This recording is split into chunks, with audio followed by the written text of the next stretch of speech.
Hello, welcome back. This is Jacob, and today we are going to be continuing the narration and character voice acting for the Act or Die story.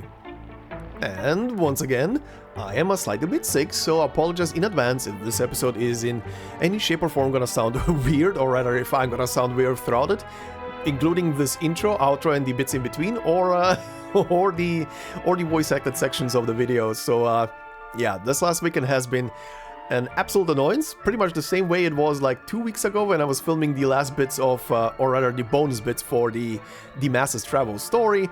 So yeah, I don't know, I guess when you're mostly healthy for throughout the whole year, and then everything has to, I guess, stockpile into a single month in the end of the year, I guess. But yeah, anyway, for now, I'm feeling fine. I have gotten some meds, but it's literally just temperature meds, so I guess that's keeping my nose from running like a faucet right now. Anyway, apologies in advance if anything is gonna be weird throughout this episode.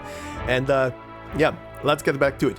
As a little bonus thing, I will mention though that as you're gonna be watching this episode when it goes live on the channel, I will already be filming, and both have probably read and will be filming the last bits of this story, because I do want to have them out obviously this week and before the weekend, because the weekend is gonna be my birthday and I kind of want to be free on the 30th and do a stream on my birthday. So for anybody who wants to drop by, I haven't obviously announced anything yet, but you will see when it's gonna be there. But yeah, anyhow, so last time we have established our story, our characters, or rather our actors in this story, and yeah, it's a murder mystery. A murder mystery on a movie played out in the wilderness as it's perusing and cruising out there, and they're trying to film a movie, and many people have already died, and we'll see where the story is going to be leading us today in this part. Honestly, the way I cut it off last time pretty much feels like a cut off right at the end of Act 1 of the story. And today we're going to be continuing with Act 2 of the story, and we're going to be finishing with Act 3. Kind of feels very well paced. Honestly, the story so far has been very well paced together as well. Pretty short cutscenes with the story pretty well moving around it as well. Kind of pretty neat, pretty easy to record, unless you're sick. Then it becomes a difficulty in itself. But yeah, anyway, a thing that I forgot to say in the actual episode last time, but I did leave a comment, or a plea rather, in the comments in the previous episode, was that while I was filming the episode, I completely forgot to keep track anywhere about any kind of the movie quotes and other stuff about movies, theater, and stuff that is being mentioned in and about throughout part 1. And I did see one of you guys put together a nice neat list. I did myself also do a list quickly after I was done filming and the episode was already out. But thank you again for pointing out all of the movie quotes and other things that have been part of part 1. One of the things that I completely missed, and I'm actually surprised considering I've seen documentaries on it and everything, is that the backdrop that was used for the filming of the Lady Dupont stuff, the set that is in the background when characters are talking, the red curtain one with the couch and everything, is it's pretty much the set from Twin Peaks. Thank you very much for pointing that one out. That was kind of funny to see. But yeah, in general, thank you for pointing out those quotes. And again, for today's episode as well, if anybody wants to mention anything, like point out, oh yeah, this is a quote for this and that in real life, do not be afraid to point it out. In the last episode, I'm probably gonna go through all of the notes that both you guys gather, that I gather, and whatever else is gonna be mentioned in the final part as well. So it's gonna be a fun little time to see where everything came from, right? I will not be working in clips from the actual movies and TV shows where they're from, because YouTube is gonna have a time with that if I do that. But it will be nice to go through all of the quotes they mention. Another thing for today's episode, considering this is gonna be including stage 4, we're also gonna be welcoming in Miss Christine in today's episode into the roster. Haven't done that yet because I tried to keep that for these episodes, but yeah, that's also gonna be part of it. But anyway, let's do our quick little recap of the previous part. So, as always, for those of you who wanna skip ahead to the part where we start today, you can do so with the timestamps down below in the comment section. And as I started recently doing, I also put the timestamps in the actual description box of this episode, so you should have on the progress bar of this episode, you should have nice little jumping points too, so you can navigate a bit more easily. Should be much more nicer and much more navigatable for people who are on mobile, I would say. At least for my experiences when I watch YouTube on mobile, should work very well. I'll try and keep that up for future things, not just for this, but maybe some other stuff where it's applicable. Editor Jacob here very quickly. As I was editing this episode, I remembered that I forgot to say something in the intro, so apologies for the quick little jump in, but I do need to say it very quickly here at the beginning before we head further in. So, in the previous episode, I was mentioning something about the fact that there were like multiple videos back in the day, especially when IS2 was the new hot thing, right, when it was around, where people were like compiling the story of it and stuff like that. But just as it would be, I guess, a big coincidence, after my first part came out, a fellow content creator by the name of Bionic Factory 1, who does a lot of stories explained badly kind of videos. That's just the title. The stories are very good explained and very good recapped. Has done actually a video for Phantom and Crimson Solitaire. So if you want to have like a refresher for both a bit of the Crimson Solitaire story that comes from both the manga and the game mode integrated strategies too, you can do it through their video. I will link the video in the description of this video and down in the pinned comment. So if anyone wants to watch it, it's pretty short, like I think it was like 11 minutes or something, or 12 minutes. I literally watched it after I was done filming this second part completely. I would actually suggest watching it after you're done with today's episode to watch that, because there is a couple of things in there that might may or may not spoil some bits of today's part, but yeah, do watch it. Do watch it once you're at least done with this part. It will give you something to bridge the gap between this part and part 3 until it's out. But yeah, good video. Thank you, Bionic Factory, for bringing that one out. That was a nice little refresher as well for myself to watch that. So yeah, good shit. And yeah, back to the regular scheduled stuff.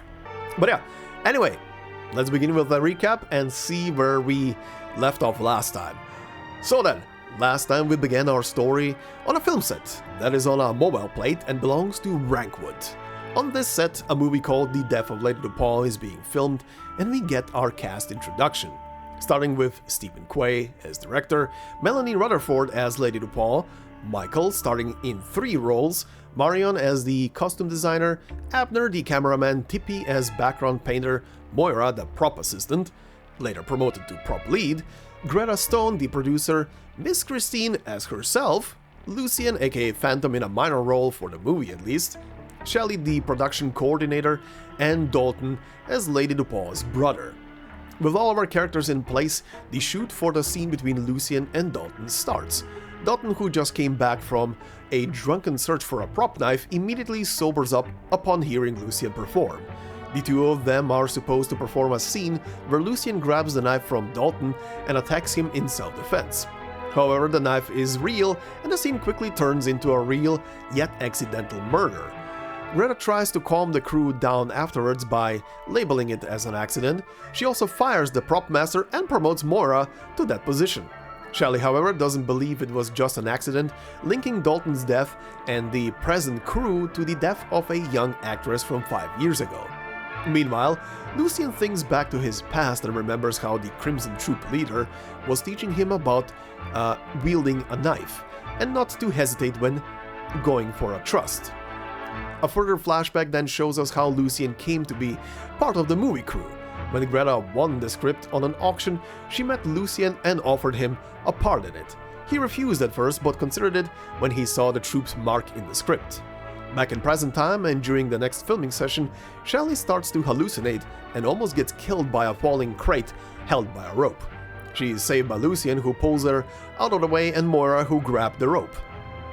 In another flashback scene, we get to witness then the moment where Lucian became an infected. Back in present time again, Shelly, Tippy and Moira are watching some horror movies together, but Shelly gets suddenly pulled away by a message. Lucian, meanwhile, is in the office of Greta and finds some interesting files that have been shredded. Shelly then gets to a warehouse, doesn't see the one who called her, but starts to hallucinate again and sees the actress who died 5 years ago, Laura. In reality, someone else seems to be there, and as they argue about the incident and Shelly lets out her true feelings about Laura, a hand pushes her into the freezer in the back. Shelly dies that night in the freezer. The next day, Tippy questions Michael about Shelly since he was the last one to see her alive. But Michael has an alibi as he was meeting with Moira last night as Shelly died. Lucian, meanwhile, talks to a camera assistant and lets it slip that the studio plate is on approach to a catastrophe.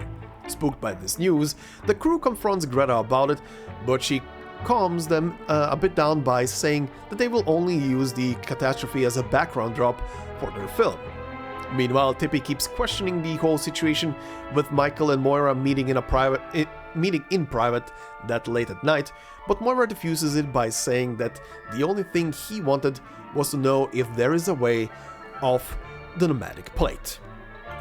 And yeah, that is pretty much where we left off last time, so let's continue. And we shall continue, obviously, from stage number 4 all the way to the end of stage number 6. Our background also from stage 4 onwards changes to this very nice and spooky background right now. But anyway, stage number 4 is titled An Absurd Morning. Absurd?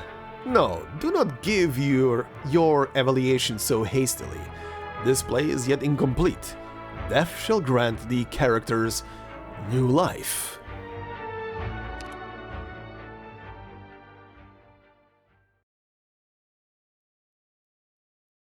Flashback. Mr. Dalton, you really got that extra scene for me, and it's a wire stunt to boot.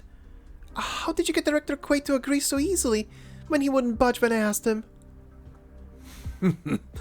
Greta personally recruited me as lead actor. Steven there turned down my requests. This is my first time in a wire rig. I'll never forget this opportunity you gave me. Okay, I have to go prepare now. Sure, go on. Now you're acting all humble? Might have even fooled me. If I didn't already know you were trying to get Steven to mess with my role behind my back. First time in a wire rig, huh? Good to hear. Rookies should know their places. Now you'll be a good sport and take it, right? Even if you're left hanging for hours.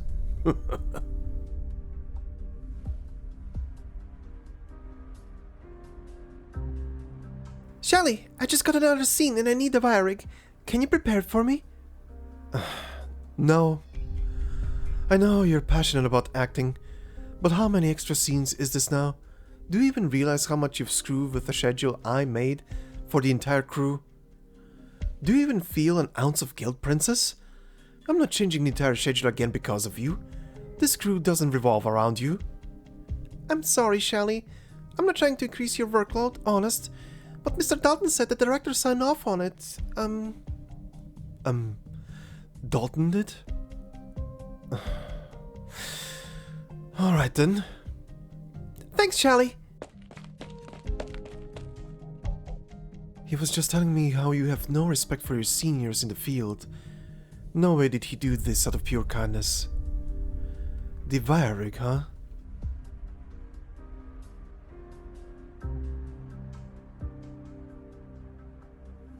Hello, Laura. You look wonderful today. Not many actors would be so happy to do an aerial stunt. Well, I've never been so excited. This scene will be the only one in the movie that belongs entirely to me. I want to knock it out of the ballpark. Well, aren't you just adorable? Try not to get hurt, though. And if you're tired, you can always come and find me in my room.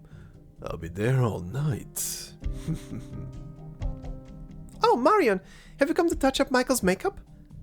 I have to go prepare. See you later. Yeah, see you in hell, bitch. Don't be angry with me, Mari. I look away for one moment and you're flirting with another woman. Are you tired of me already? You've been making eyes at her on the set too. If you like younger women that much, how about you let her do your makeup from now on? Please, babe. I'm serious about you. I won't talk to her from now on, I swear. You swear? I swear. I'm familiar with your vices by now, but this is an important time for your career. Don't screw it up, and don't let me down. That Laura girl is a loud-mouthed show-off. I'm sure she's up to something. You can do better. Keep your distance from her. No talking to her, and no physical contact. Even if she's dying right in front of you, that's none of your business, got it? Babe? He can tell from Marion's eyes that she's not joking. Alright. I promise.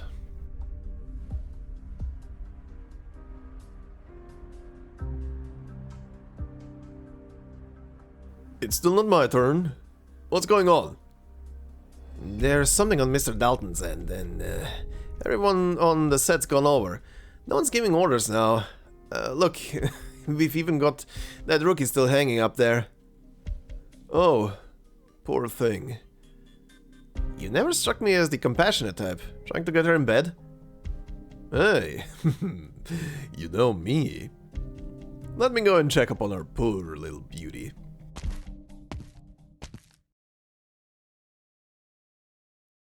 I promised Mari this morning that I wouldn't approach her, but we never said anything about her coming to me, right? Michael looks up and sees Laura's slender frame hanging in midair. Her dripping sweat has formed a small puddle on the floor. She's tired, but her eyes remain strong, stinging Michael's frivolous heart. The wire rig is creaking. From experience, Michael can tell there is something wrong with it. However, all the better for me, yeah? She'll call for help when she realizes something's not right. I'll be her hero and have the perfect excuse for a little tête-à-tête, all without breaking my promise to Mari. I'll let her hang a little longer.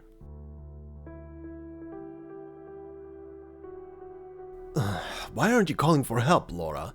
I'm right here, you know? It's been hours and the rope's sounding increasingly off. Where did this equipment even come from? How could it be so ancient? Is it a crack around the belt? She has to have noticed that. No, I have to tell her. I have to... He walks forward, stepping in the puddle of sweat. The heat of the limelight is causing Laura to become dehydrated. Michael will never understand her determination, her passion. It is as though she is denying everything he is. Michael turns around to find Marion standing in the far corner, gazing at him and the exhausted actors with cold eyes. Even if she's dying right in front of you, that's none of your business. Got it? Michael strokes his orange ears and stops in his tracks. Well, it really is none of my business if she chooses to suffer. That's your first lesson, Laura. Never be too serious. Always put yourself first, even if you have to hurt others. That's the most important thing.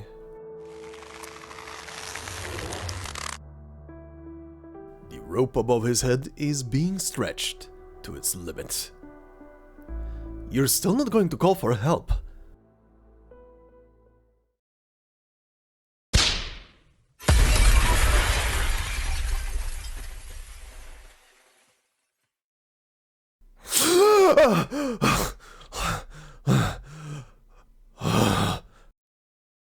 Michael?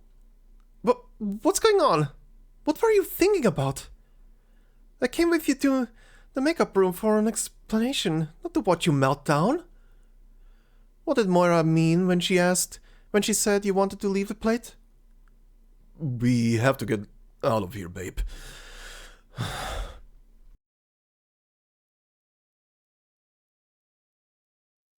Announcement. Victoria's famous Crimson Troupe is here in Darmall for 3 days. Don't miss it. Tickets are first come, first served.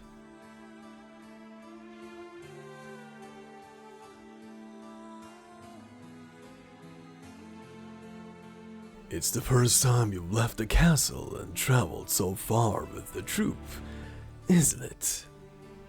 Mm-hmm. Are you nervous? I'm fine, Master. The others are playing the leads. I'm just a very minor role, watching from the side in most of my scenes. But the true performance unfolds before your eyes. It is not easy to resist the urge to run. You've learned another lesson today, child.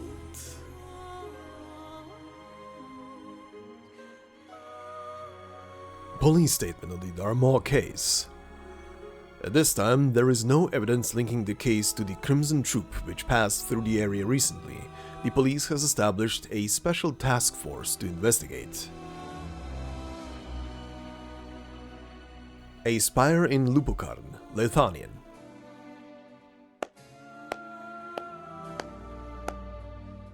A splendid performance.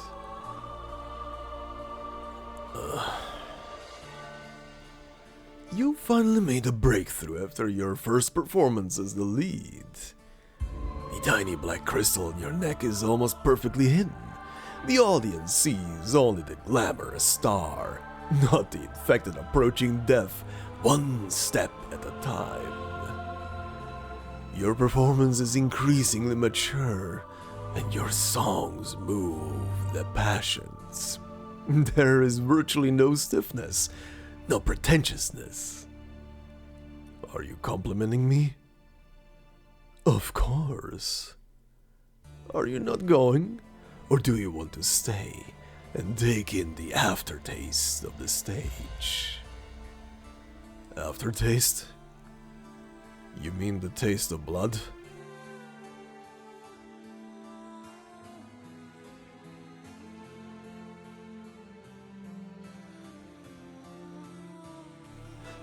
Excuse me, mister, please let me through. I want to go home. I think the Crimson Troupe can take her in. Take her in? She doesn't know that her home is gone. She doesn't know that some of the people before her still have her family's blood on them.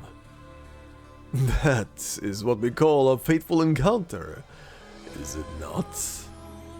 As it was with you and the troupe. Perhaps you should teach her yourself. Teach her how to blend in, how to embrace a new life, how to walk the path that you have.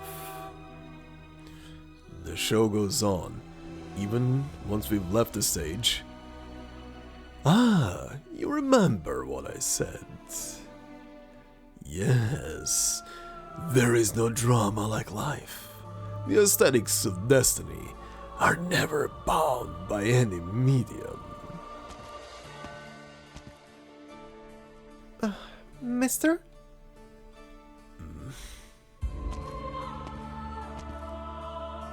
What do you think, Lucian? Have you decided? You're in a position to make a choice now, aren't you?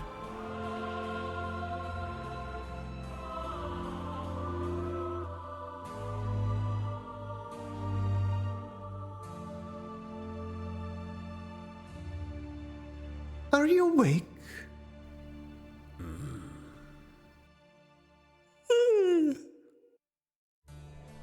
What's the matter? The bitterness of obsession. Your emotions. A challenge to the palate? I wouldn't say that. But your flashbacks have become increasingly frequent since we came to this plate. That means we're getting closer to him. You notice the strangeness of that coordinator. As did you. Unfortunately, she was visited by tragedy before I could extract any more clues. You used that camera assistant to break the news of the catastrophe? It was too much a coincidence for the document to show up when it did. The way it did. When one's been in enough plays, it's not hard to realize that such an obvious clue is bound to be a trigger. Dalton's death was only the beginning. The plot devices have been set, and their developments foreshadowed. The curtain has been raised, and it cannot be lowered again. And the author will not appear until the story reaches the climax. Only then can I kill him. Be careful, Lucian. I know. What I mean is, be careful of yourself. As I said, your emotions are filled with the bitterness of obsession. It's a dangerous thing. I apologize, Miss Christine. You will not have to endure it for long.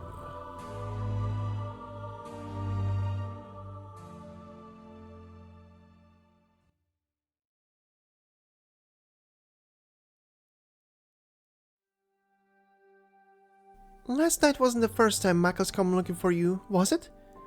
You haven't been in Wrankwood for long, and you're certainly not the type who would have meddled with something so far outside of the scope of your duties if he hadn't been pestering you. He came to me the day after Dalton died and I took over the prop team. He wanted to leave without going through the normal process and without anyone noticing. Without, telling Miss Stone on going through the contract cancellation and exit procedures? But he's the lead actor. Someone was bound to find out, and he'd have to pay the contract penalty anyway. Unless something here scared him more than paying the penalty.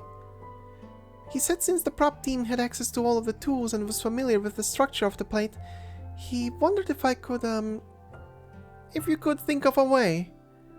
Yeah. I mean, I'm sure you could, but Michael's not done with the scenes yet. If he really got away and Miss Stone found out you helped him, she wouldn't let you off the hook easy. She could even end your career in Wrankwood. What would your sister think?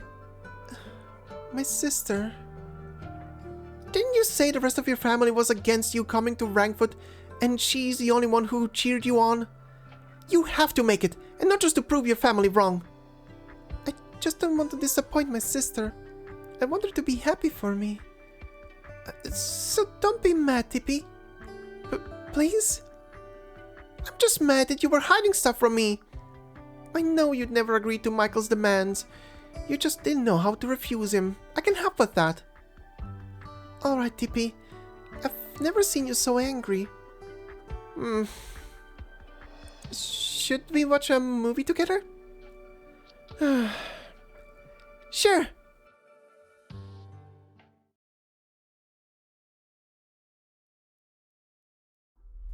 You want to sneak off the plate with me? Yeah, babe. After we spend some quality time here, we can go and pack up right away. Even if the prop girl really does find a way for you to circumvent the exit procedures, how do you expect to avoid the penalty for breaching your contract?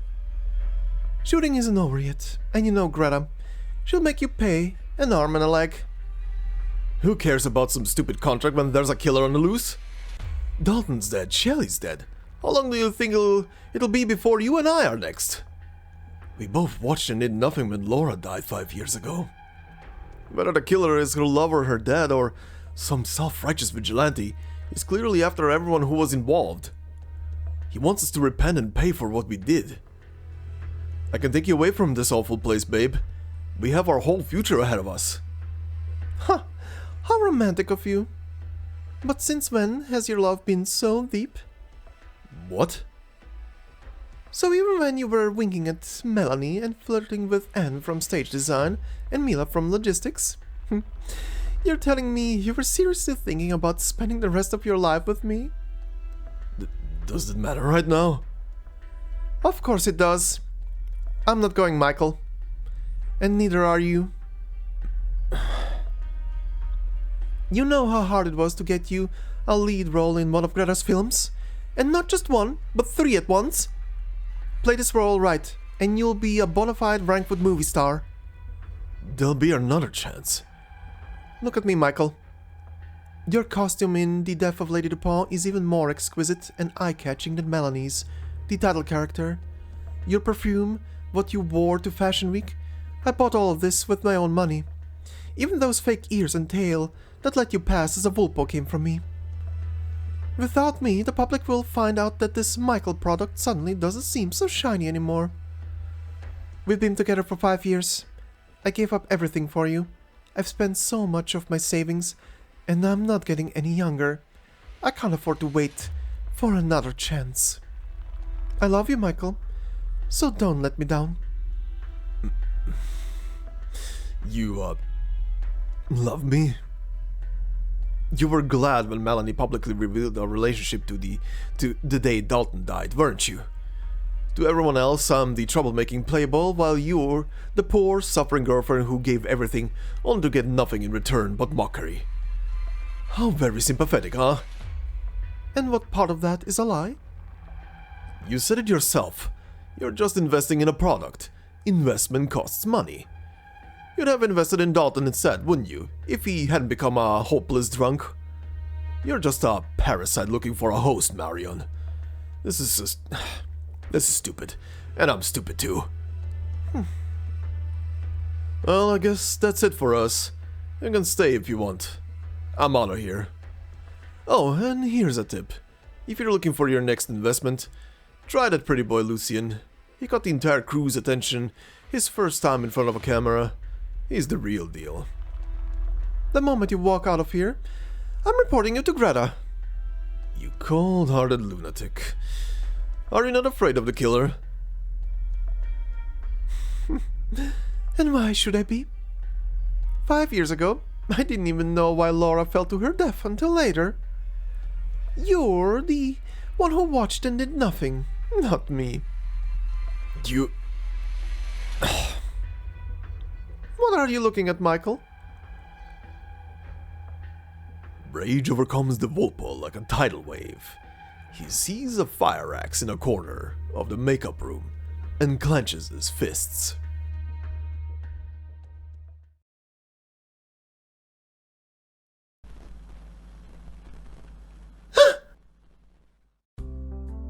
Why would I go down into the power deck? Sure, there were mannequins all over the surface, but there had to have been a better plan, right, Molly? I agree. There's nowhere to run from the Wraith in the tight spaces of a nomadic city's underground structure. In the end, it found them one by one and hung them from the ducts to await a slow death in the endless darkness. I went to one of the cast's interviews, and they said it was inspired by the rituals of certain Colombian wasteland tribes, something about atonement and judgment. Well, how they got there was kinda dumb, but I did like the segment in the power deck. Why? Because it was all shot on location. Rumor has it that they ran out of cash, so they snuck into another film studio's plate and finished the shooting there. Exciting, right? Wait, but I've seen this movie in theaters. Why don't I remember any of these scenes? Because we're watching a copy of the original reel that was sent to the ratings agencies. How did you even get your hands on something like that? It's like a basic skill for a true horror fan. You're hiding something, Dippy. You know so much about the industry and all the ins and outs of Wrankwood. How does a background painter get so much insider knowledge? How can you do this to me, Molly? I share my super secret treasure with you, hoping to make you happy, and all I get is an interrogation. Oh, don't cry. I won't ask anymore, alright? Let's just focus on the movie. So stop looking away from the screen. Huh, you noticed. Sorry, there's just been so much going on with the film crew lately. I'm I'm a little nervous. Don't worry, I'm here for you, girl. You sure are.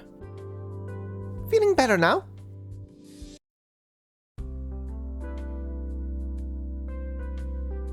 Yeah. Okay, listen up, Molly. No matter who I am, one thing's for sure, I'm your best friend on this crew. So if there's a killer on the loose, I'll protect you. And if work's not going well, we can do it together. We'll make our names as Wrankwood's golden horror duo, Tippy the spray painter and Moira the prop maker. And when we're really close, I'll take you to meet my family. Although I don't know if you'll be scared or surprised. Well, then I'll introduce you to my sister too. We'll share stories of Wrankwood while she peels us apples. She can peel one without breaking the skin in under half a minute. I know you love her. Now there's an offer I can't refuse. The old TV lights up both the darkened room and their faces. Terrifying sounds echo throughout, but take nothing away from their smiles. They cuddle up against one another, fighting their fear with a much more familiar fear, and dreaming of the future of their budding friendship. It is a rare, quiet evening.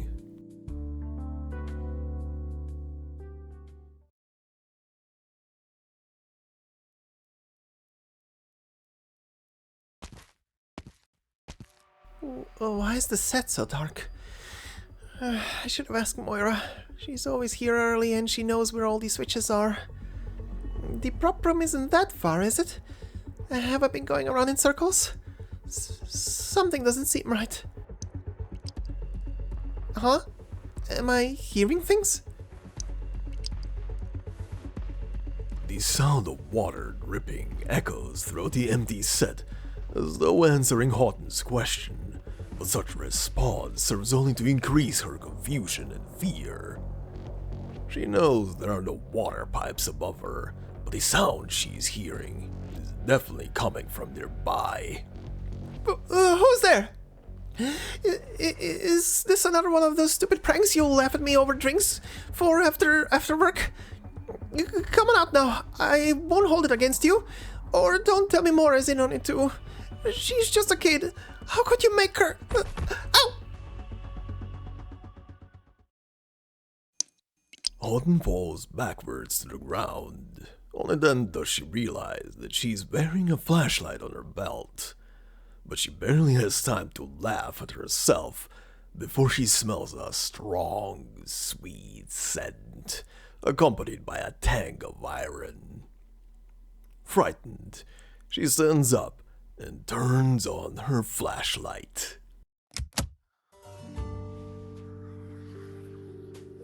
A breeze sways the rope. Hanging down from them are two familiar and strangely quiet figures.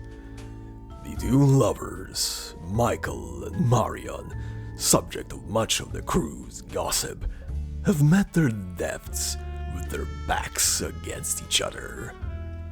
Through the faint light, Houghton sees their faces, their expressions, the way they sway through the air, and the dancing specks of dust.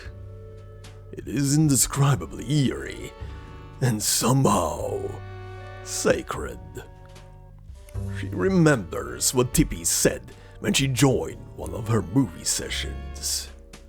In the rituals of certain Colombian wasteland tribes, hanging represents both judgment of the dead and a warning for the living. Until the scorching sun cracks their corpses open, until all believe they deserve their punishment, until the ropes can no longer bear the weight of their sin.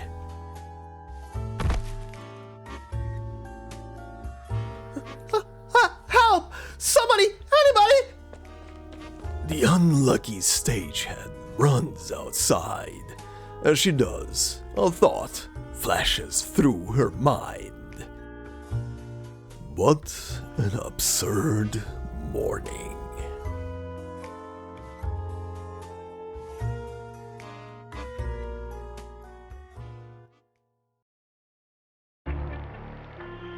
They keep dropping like flies.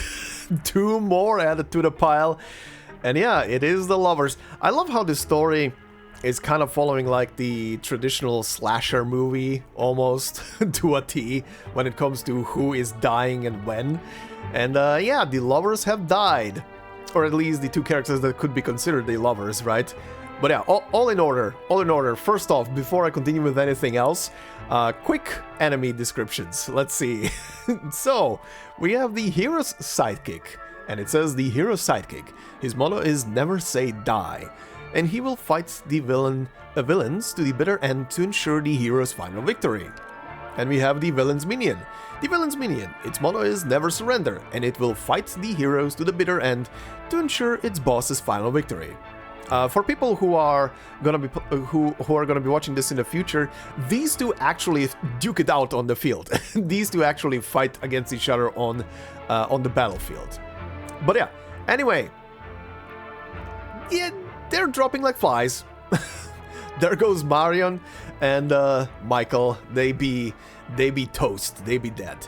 But yeah, interesting slew of cutscenes, honestly. Seeing the whole slew, how the crew was essentially treating Laura back in the day, how it happened, how her death happened, how she was pretty much ignored on the set as a form of punishment, I guess, because she overstepped her role and her significance on the set, which is absolutely stupid. By the way, it's so stupid. And of course, Michael was. Funnily enough, Michael was the only person who would have actually stepped in, who almost stepped in completely and actually saved her life, but got stopped because someone was whipping him from the back and keeping him in check. Also, that bird lady, holy hell, that is definitely a character.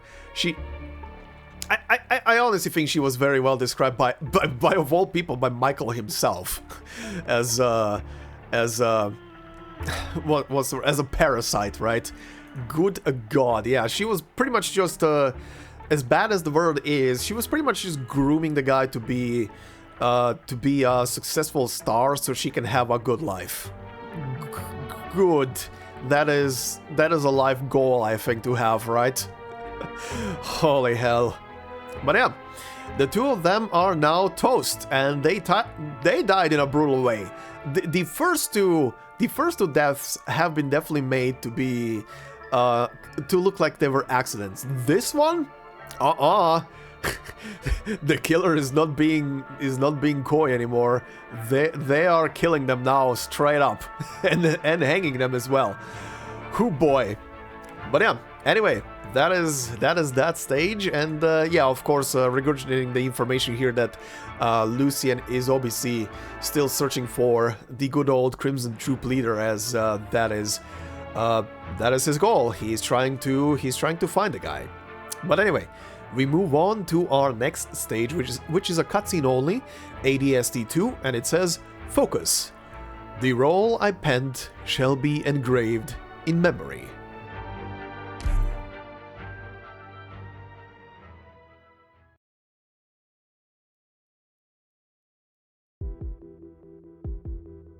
Psst. Hey, you saw Michael and Marion's bodies too, right? Dude, don't remind me. I've been trying to forget. It was freaking terrifying. My hands are still shaking so much I don't think I can hold the boom mic. You're still worried about work? Well, there's an actual serial killer on set right now? So, let's skedaddle? You want to run? Did you really forget how Michael and Marion ended up like that? Michael even had his suitcase right under him. I heard he'd been packed and ready to go for quite a while. Even found himself a secret passage to leave through. And he still was murdered right before he left the plate. No way that killer's gonna let any of us leave. It's just like the plot of Jack the Berry Reaper. They said it's now his hunting ground and any of us could very well be his prey.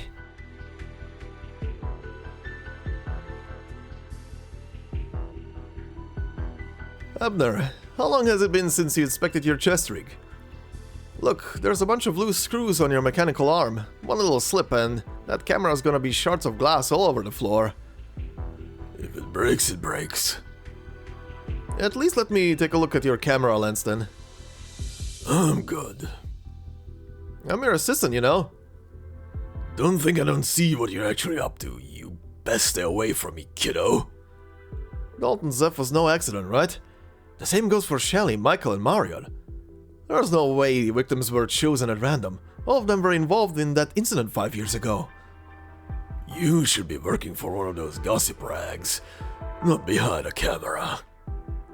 Who said they were mutually exclusive? Reporters make more dough, though. Anyway, Abner, my good man, you were there 5 years ago, right? Come on, you can tell me. Not like we'll be doing anything else today.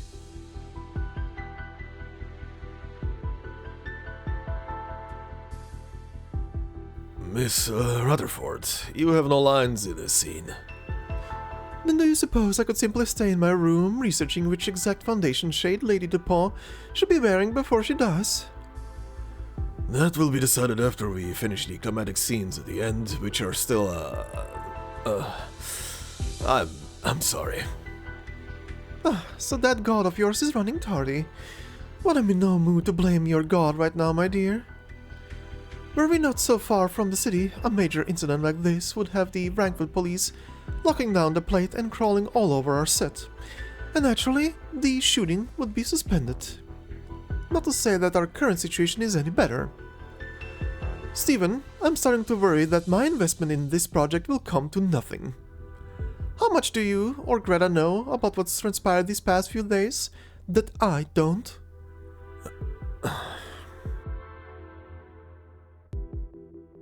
Oh, this is very to-er. So, where's the producer? Greta owes us an explanation.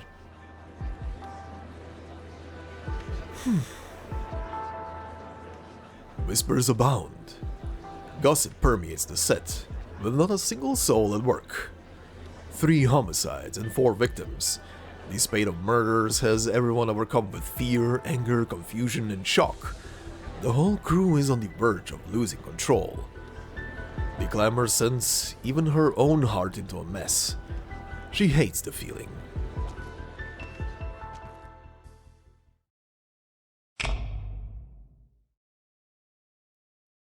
Greta struts right into the center of the studio and switches on the brightest bulb. The piercing light stuns everyone into silence, and everyone's attention fixes on her. She takes a deep breath. I have some announcements to make, everyone. I've never received any training as an actor, so you might have to come closer to hear me. Everyone approaches Greta without saying a single word. You'll want to check your personal Wrankwood financial terminals in a few minutes. I've instructed finance to send out everyone's remaining wages. Of course, the families of Dalton, Shelley, Michael, and Marion will also receive compensation for their losses, which I will handle personally later. Yes, the death of Lady Dupont has yet to conclude filming, and your contracts are still valid, so none of this should even be necessary, but I can count on one hand how many of you are still in the mood to work. Huh, this is so unlike you, Greta. We've simply run into a few, considerable hiccups, but this is no time to throw in the towel. Or has this experience made our producer lose confidence in the quality of the film? Throwing in the towel? You're overthinking it, darling. I've never once doubted my own judgment, much less considered abandoning the project. Then why are you... I'd like you to gather around for a story, everyone. Hey, kid. Me, Miss Stone? Take out your pen recorder, notebook, shorthand terminal, whatever, then sit down and listen. What do you mean? I've seen you sneaking around with those toys and I don't appreciate it, but feel free to record everything I'm about to say. Take it to 3 Months Entertainment Weekly, or Wrankwood Coffee Time, or Persons Magazine. I don't care, as long as you get the story out. I won't hold you accountable either. See it as a reward or a punishment. It doesn't matter to me. I take it everyone is familiar with the Wrankwood Academy Awards. The Best Newcomer Award. Every year, countless students of film and television schools, as well as amateur film buffs, submit their entries in a bid to prove how much they understand their creations and the market. They crave for their work to be chosen, because even the lowest award still implies their film is up to Wrankwood standards, and a certain Phidia was no exception. She believed herself to be an amateur with both the brains and the will to realize her dreams. She was certain she would one day stand on Wrankwood's red carpet, even if she had to temporarily settle for life in a cramped rental. So she waited for the best story and the very best partners. Then she put together a crew and brought that story to life. Submitted it. But this no-name newcomer craved success too much, not to mention the pressure of living up to the expectations of her companions. As the voting period was ending, her obsession intensified, along with her doubts about the quality of the work she had submitted. She could not rationalize her strange thoughts. She begged both friends and family and raised a large sum, large for her then at least, before knocking on the judge's doors. Why does this sound so familiar? On the very day of the Academy Awards, the committee publicized what Phidia had done, and in so doing proved Wrankwood's professionalism and purity to the whole of Terra. And so she was disqualified. Her crew cut all ties with her, and she lost everything she had. Now I remember. It was so ironic because the Academy later revealed that the work had actually won by votes anyway, the most recognized by the jury. Afterward, she spent a decade exhausting every option to re-enter Wrankwood, and slowly made some achievements of her own. Of course, she changed her name as well, to Greta Stone. So, Melanie, now you know what an absolute fool I am. I went out of my way to provoke fate into playing a joke on me. Fortunately, that preposterous experience has taught me one thing. I should never doubt myself. I will always believe in my own judgment and never give up on anything I attempt. You're more of a character than I took you for. Though, truth be told, I always thought that infallible persona of yours was just a front to intimidate others. Come on, Greta. So what's the sudden backstory for? You trying to win our sympathy? That people in here and a catastrophe out there. You think we'd still want to put our lives on the line just for you? After all that's happened? I know you still hold it against me, Abner.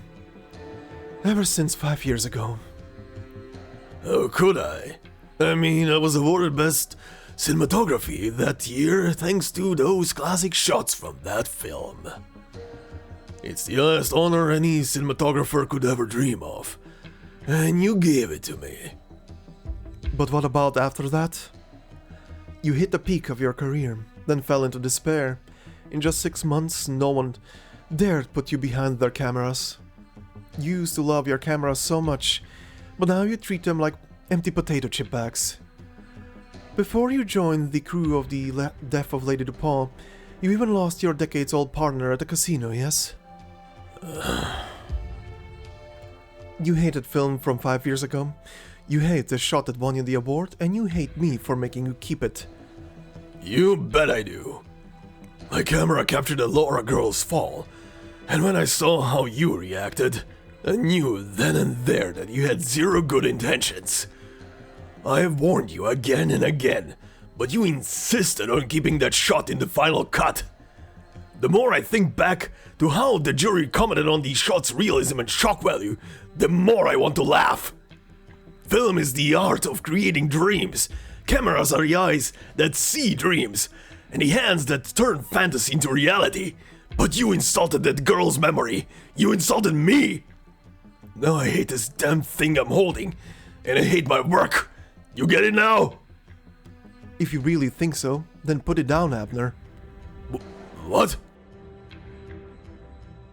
I'm sorry, we've derailed. Now to get back on topic.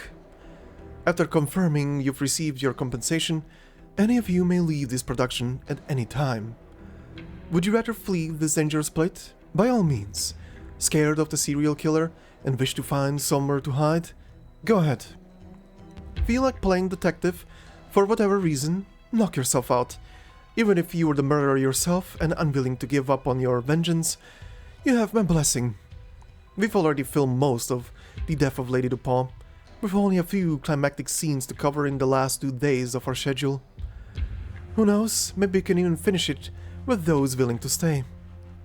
As for who will work the camera, I think I will take Abner's place myself.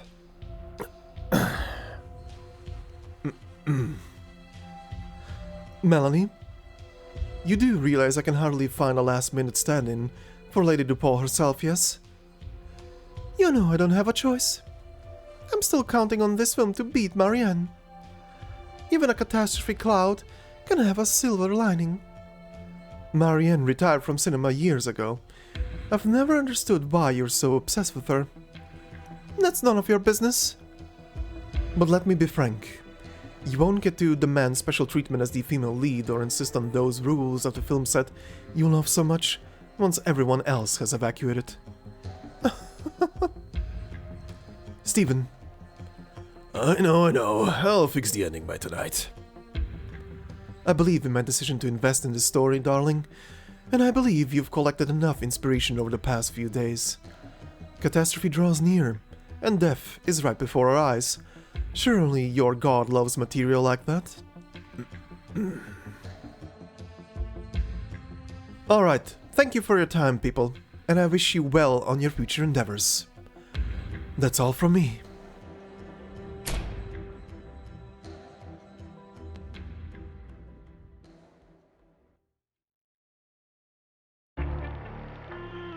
Short and sweet. We pretty much get a full backstory on Greta and what she's about and how her view of things actually works. And yeah, she's pretty much the practical thinker, right? But even though I wouldn't say it's the best move to do here, I do like how straightforward she is with the whole thing of getting everybody's paychecks out and done and telling them, look, if you want to leave, leave. Now's the time. Go. You have been paid. There will be no penalties or anything if you abandon the set. You can go and I will keep filming with people who want to stay. And Greta is not stupid. She knows that the people who are going to stay are going to be the ones the ones who are the most who need this the most, right? Like the main star, obviously she's someone who invested all of her time and resources into this script and her role, so she's gonna stay there. Abner is probably gonna stay there as well, and you know, the usual suspects are gonna stay. The ones who want something from this, be it the money, be it the fame, be it another chance at getting back into the film industry or stuff like that. But yeah, those are the stakes now, and we'll see where that goes. And we'll see that with stage number 5, titled Promises of Reunion. My favorite lead, you once left, but we shall be reunited once more.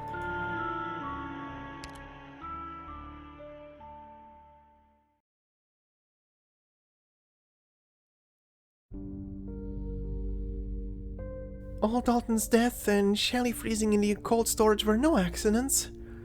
Now Michael and Marion are dead too, in such a horrible way. Who's behind all this? Why are all the murders in the first place? And why are they so gruesome? I have a feeling that Michael saw this coming. He looked a lot more serious than usual when we met the night before the murder. He must have figured out the real reason Dalton died, panicked, and decided to get out of here, but now we'll never know what he was hiding. Maybe this all has to do with that accident 5 years ago, but what's really worrying me is that the killer's not even trying to make them look like accidents anymore. What if they're trying to tell us that until the entire truth is brought to light, nobody's safe? Oh my gosh, Molly. Sorry, Molly. Did my babbling scare you? Don't worry. It doesn't matter if there really is like a crazy killer running out there. I'll protect you no matter how many of them there are. Oh, that's not it, Detective TP. I was just thinking about, what I can do on my end. Huh? Michael's dead now, but that doesn't mean what he wanted me to do doesn't matter anymore. The killer might be planning on using the escape plan boats Miss Stone mentioned for the next move. So if we can figure out another way out, or put together something that'll get us to the ground, or even just find an exhaust vent, we might be able to get away from this maniac hiding in the shadows and save ourselves during the climax. Molly. Tippy, you were the first person to really open up to me after I joined the crew. Even though I kept messing up and getting you into trouble, you were always there to stand up for me. When Marion would forget my name, you were always ready to give her a proper reminder. You're always looking after me, comforting me, protecting me. So this time I want to protect you too. Giliberi gives a gentle hug to her most precious friend in the whole crew. Once this is all over, we're totally gonna have a movie marathon at your place. 24 hours of non-stop screams, paired with our most favorite drinks and fried pinballs. I wanna see what the house you grew up in looks like, and meet that sister you're always bragging about. Sure.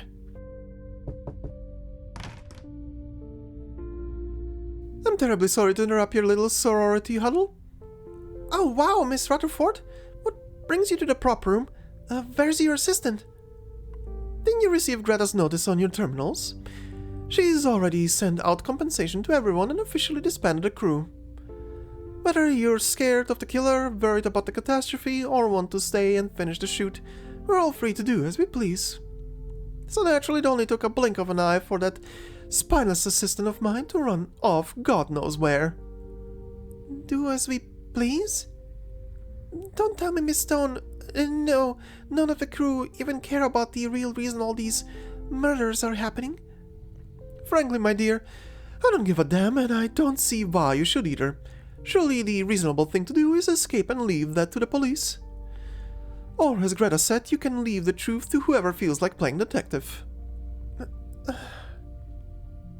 So, why'd you come looking for us, ma'am? I'm only here for you, Tippy, the background painter. Me? I admire Greta's gumption in wanting to film a catastrophe, and this is a fine opportunity for me as well. But films cannot rely solely on natural phenomena.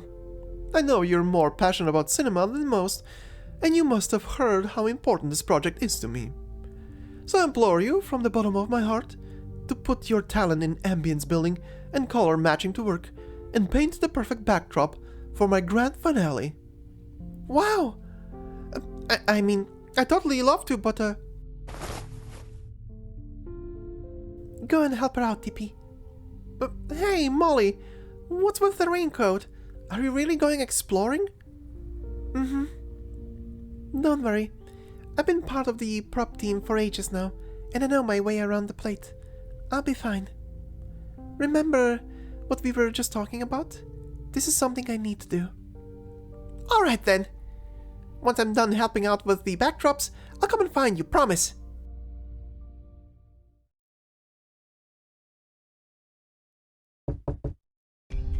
You may enter, Madam Stone. You know it was me before I even opened the door? Yes, I've been waiting for you. Your little investigation the other day forced me to reveal my plan of filming a real catastrophe to the whole crew. The timing couldn't have been worse. Abner and the rest of the crew were already unhappy with me, so I had to make some last-minute decisions. Big decisions. If I wanted to, I could sue you for damages incurred by your act of industrial sabotage, Lucian. But I'm not going to punish my cast just to vent or assert my authority, especially when such actions would only complicate the situation. And then more murders. The killer even stopped hiding their savagery, and everyone's losing their minds except you. You're the same as ever, cool as a cucumber, watching the crowd from a distance. I suppose I can thank this crisis for making it clear that you have other reasons to be here. Well, none of that's important right now. The crew's been disbanded. You can leave or stay until the date specified in the contract. It's up to you. Your part in this is done, anyway. hardly. The moment you came to find me, you proved that my part in this is not yet done. I can't magic up another Lady Dupont or bring the 3 Rockefeller brothers back to life. We're running out of both time and manpower, so I need to figure out the best use of our limited resources. Lucian, I'd like you to be the lead for the rest of the film.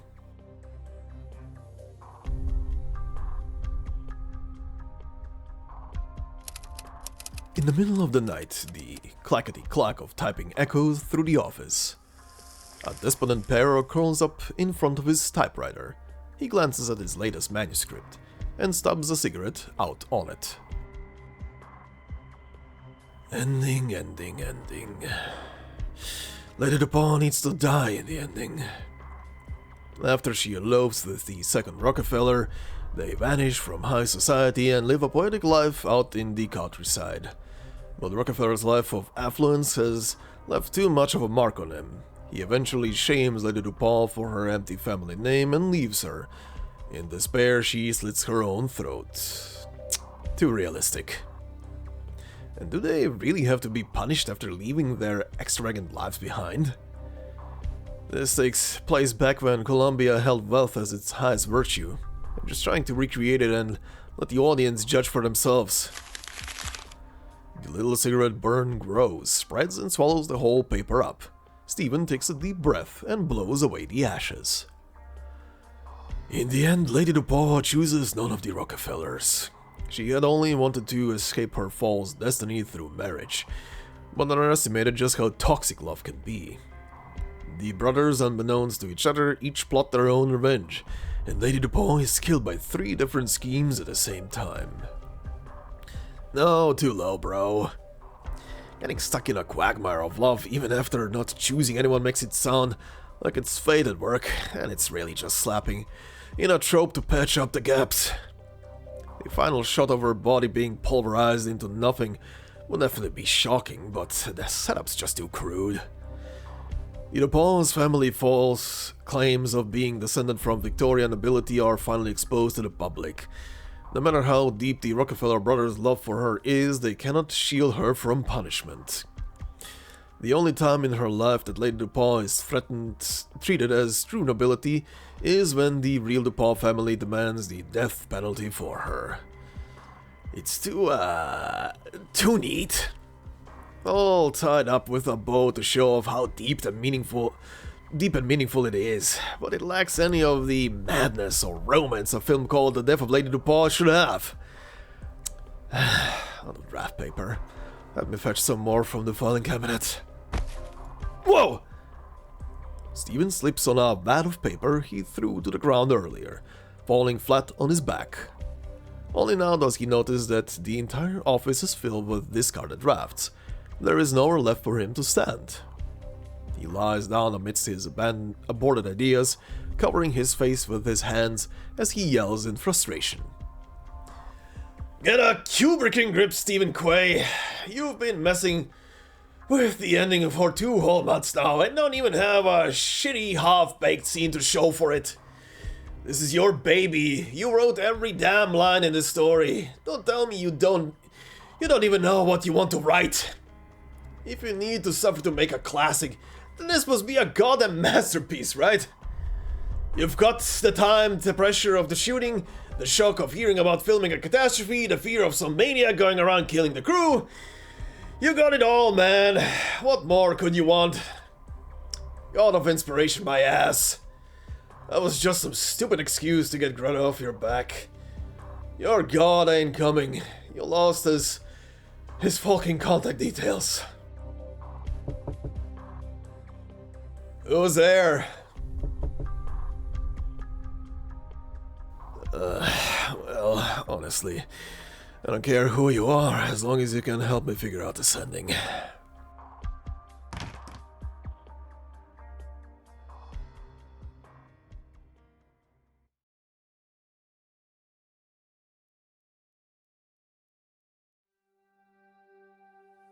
I've come up with a few initial concepts for Lady DuPont's finale. You're an expert background painter, and quite versatile too. I need you to help me put together the best possible scene. Here, these are a few materials I cobbled together. Have a look. Wow, how'd you get all these art references and reference shots? Tinned ambience design philosophy. You even labeled all the details of the buildings and how the lighting would reflect off different materials. How long have you been doing research for this scene, ma'am? A few years at this point. Time is about the only thing I have these days. It takes a lot more than reading the words of a script to make an excellent film. Director Quay's not even done fixing up the script yet, and you've already come up with so many ideas for the ending.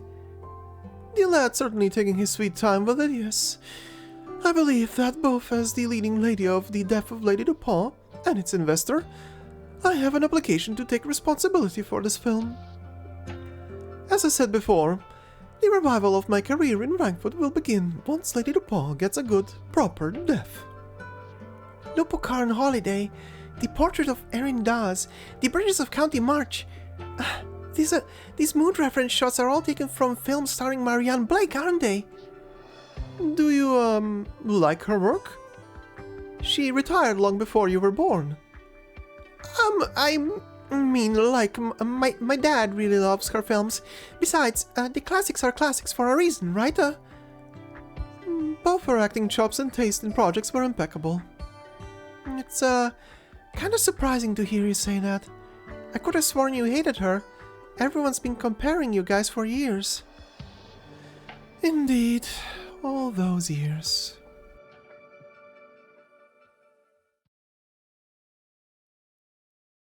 Flashback.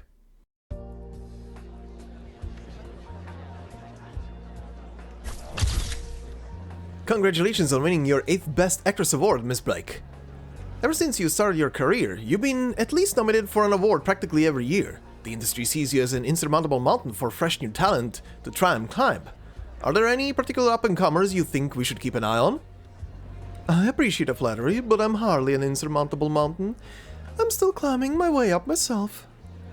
There are always plenty of new faces streaming into Wrankwood, brimming with talent, and it's hard for me to pick any specific name. How about Melanie Rutherford? I tip my hat to you, Miss Blake. Today I received the award for Best Supporting Actress 2 years slower than it took you. I've seen all your films. As our reporter friend here said, you really are a natural-born performer, the tallest peak in Wrankwood, but only for now. Give me some time, and I will overcome you. Well, I'm looking forward to it.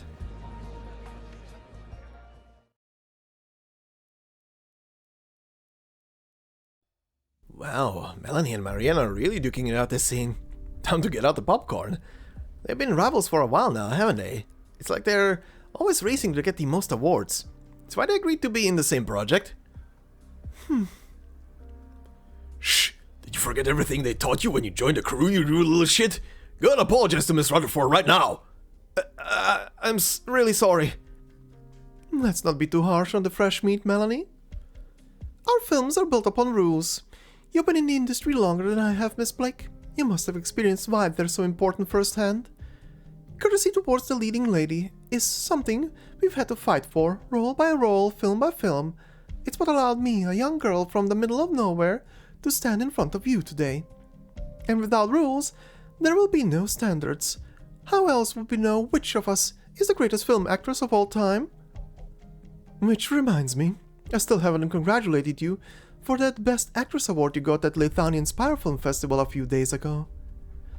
That was just a small award ceremony. Meanwhile, your latest film swept every single major award in Wrankwood again.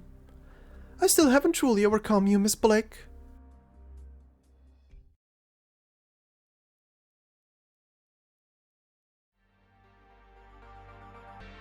I would like to thank everyone for coming to this press conference regarding the Eternally Shining Star. We appreciate your care and concern during this difficult time. The rumors are true. Our film crew really did run into a catastrophe during our shoot. I was injured, and I'm still recovering now. Thankfully, we didn't return empty-handed. We managed to hold on to some of our precious footage. But I believe this is heaven working in mysterious ways. It's trying to tell me that it's time for me to bid farewell to the silver screen. As both the lead actress of the Eternally Shining Star and its investor, I am hereby announcing that neither the film nor my performance will be submitted for nomination for any awards. It will remain as one last gift from Marianne Blake to her cinephile friends, and nothing more. I won't be leaving Wrankwood immediately, of course, just moving into more of a behind-the-scenes role for now. But I doubt I'll be content with that for long. I'm always eager to seek new opportunities, to start a new chapter of my life as Jara Booker Wilson.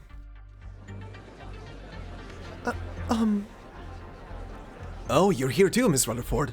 Could I request a quick interview? Your latest film will be releasing soon, and most were predicting that only you and Miss Blake would be in the running for this year's Best Actress at the Wrankwood Awards. So, how do you feel about the announcement of her sudden retirement and the withdrawal of her new movie from the nominations? Does this mean, I won?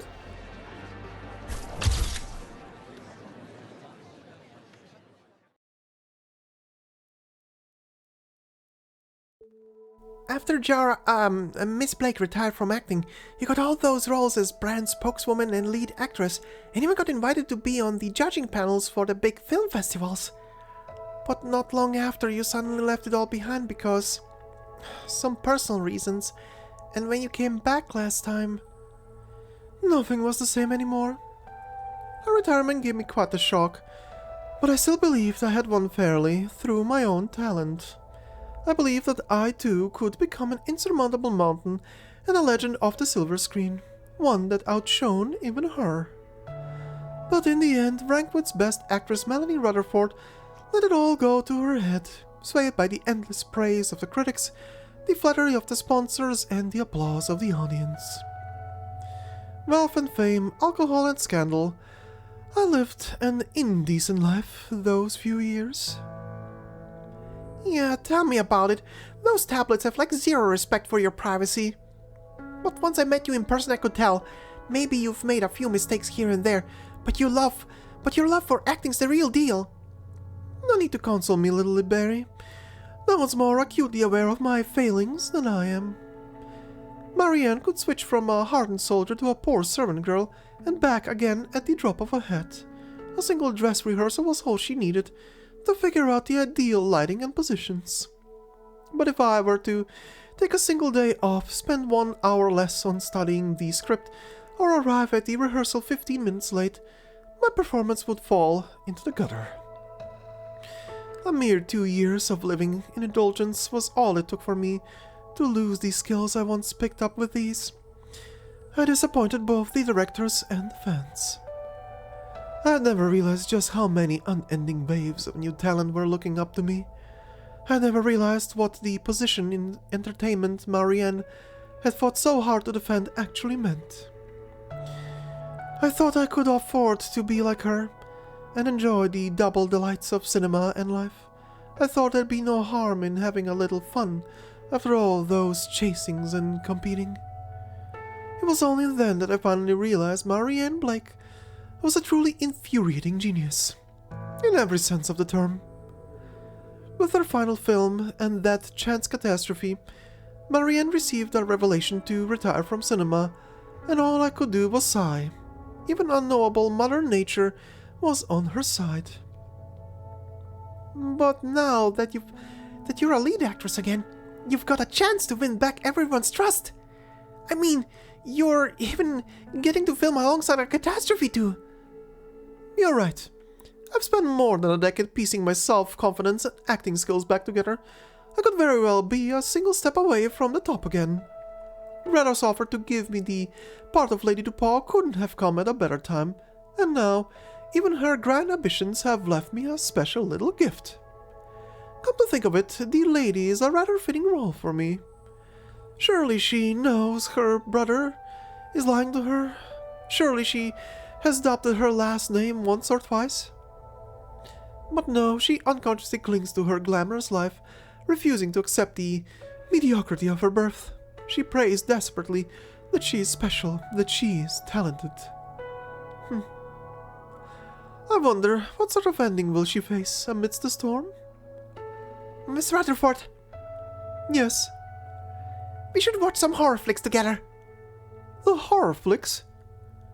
If you want to climb your way back to the top, you can't limit yourself to copying Miss Blake, right? Like, You've always had pretty different styles of acting. We're gonna put together a finale more powerful than the one in Lupercan Holiday, and Lady Dupont's name will go down in cinema history. Huh. Very well then.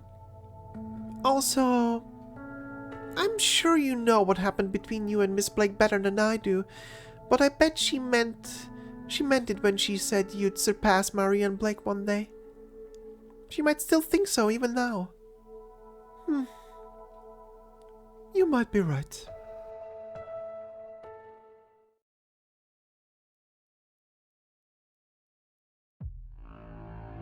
Are you real or just a figment of my imagination? Am I really being visited by the god of inspiration? Don't tell me I've gone crazy from working on this script. Madness can transform ink on the page into sweet fruit, or allow a stiff mind to wander freely across the wilderness of time and space. You cower in the corner of a dark room, forced to chase a deadline, even after witnessing a string of brutal murders. Yet for all your soul-searching and brain-racking, you have come up with only 3 endings for Lady Dupont. Hardly the work of a madman, no? I promised Greta I'd have an ending that impress everyone by tonight. The only people left are those insane enough to risk their lives for cinema, and they're waiting for me. But they bet on the wrong man. The realm of art only accepts natural-born geniuses, not some dried-up piece of crap slaving away at a typewriter. The death of Lady Dupont. You already have the most captivating ending for this story just from its title. While the shocking brilliance of her death will certainly fade after the film is copied reel after reel. But Wrankwood, after all, is a factory hawking such fantasies all across Terra, is it not? You are a nation of liars, fooling even yourselves. Even the Colombian Dream was born from a promotional film for the Pioneer Project, after all. Just to be clear, I care for neither political metaphors nor realities, all in that you have deeply misunderstood the essence of performance.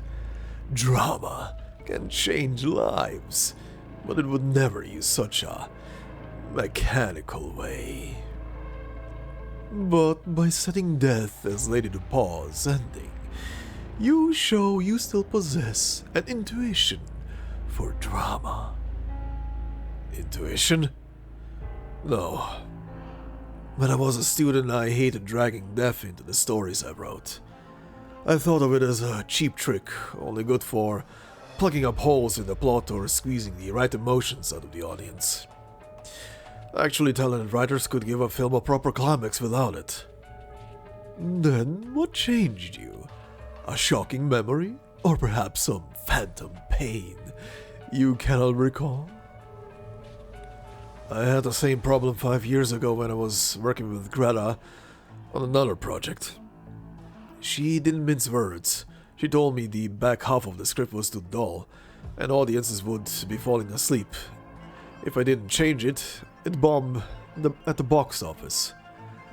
So I shut myself in my office just like I do now, pushing my mind to the brink of collapse, but getting nothing out of it. And then, Laura fell and died. An opportunity straight from heaven. The perfect plot device. Just as Greta expected, the rest of the film was panned by critics. But that scene alone became an overnight sensation, to the point that you started to see death as more than a cheap trick, rather as the most sincere form of expression, brimming with artistry. Yeah. Seeing how you had the sudden realization, all that has happened on this plate should provide you with nourishment. A death while shooting, a deadly hallucination, bodies hanging from beams. With all this to inspire you, why not write them into your story? And let this same drama be performed both on and off the screen? Because they're still not good enough. Then what about turning away from those who have already exhausted their possibilities? What do you mean? Who else in your story can ignite a spark in Lady DuPaul's bosom? Who is distant enough from all the grudges and resentments, yet still able to bring about the most drama, as well as the best of performances? The messenger. It's the messenger who brought the bad news. He's the very trigger for Lady DuPaul's new fate. Vengeance or repentance? Lady DuPaul has a new choice to make, and at the same time, the messenger must contend with the consequences of intervening in another's destiny. This is it. This is the ending I wanted. Lucian. Yes. I'll have Lucian be the star of the final scene.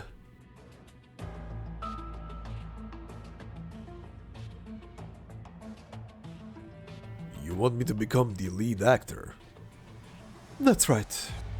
I can't say I understand you, but I have a feeling that even I hadn't approached you, you would have come to me anyway.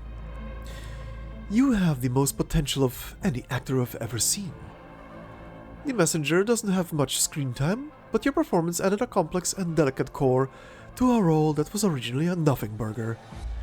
And I'm sure that whatever your goal here is, you won't be leaving before the shoot ends. If so, then why not do me a favor and help me out with this? I'll give you time to think it over, of course. So far, it's just a thought I had, and I haven't spoken to Steven about it yet. He promised me the finished script by tonight, but honestly I'm not optimistic. If only that god of his knocked on his door.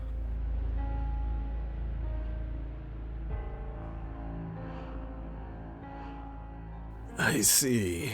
Changing the focus to the messenger was the only way to steer the plot towards brilliance. I can already imagine the shock on everyone's faces when they read the new ending. Well, once I'm done with it. But, I see you've added a lot of direction notes for his lines. Most of them are, quite detailed. While you were giving me advice on my writing just now, you mentioned the quirks of Lucian's performances, and where he likes to put pauses in dialogue. You even told me which angle suits him best for close-ups to capture his most subtle expressions, and what kind of lighting best highlights his unique character. It's like you known him for a long time. Maybe even taught him... So how did you know all these things about Lucian?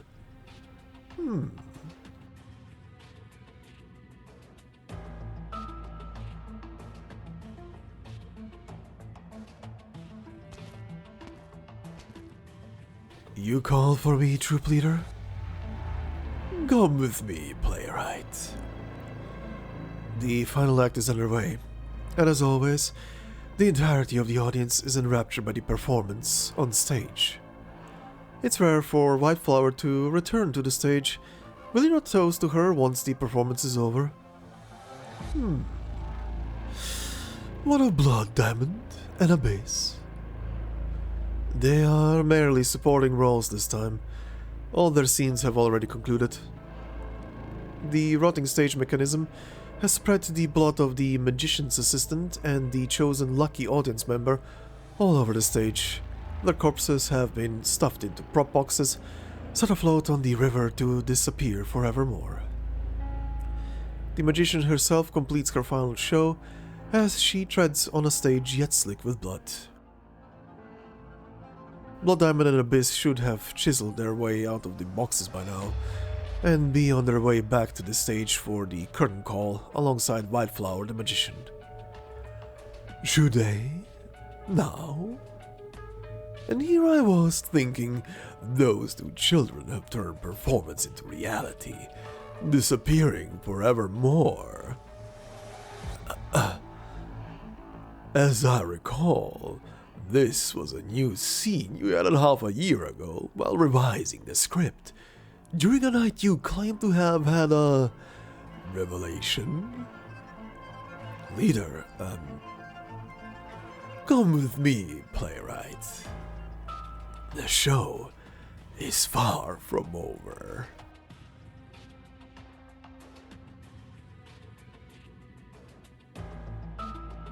He is my favorite leading man. He once left me, but in the end, we shall be reunited.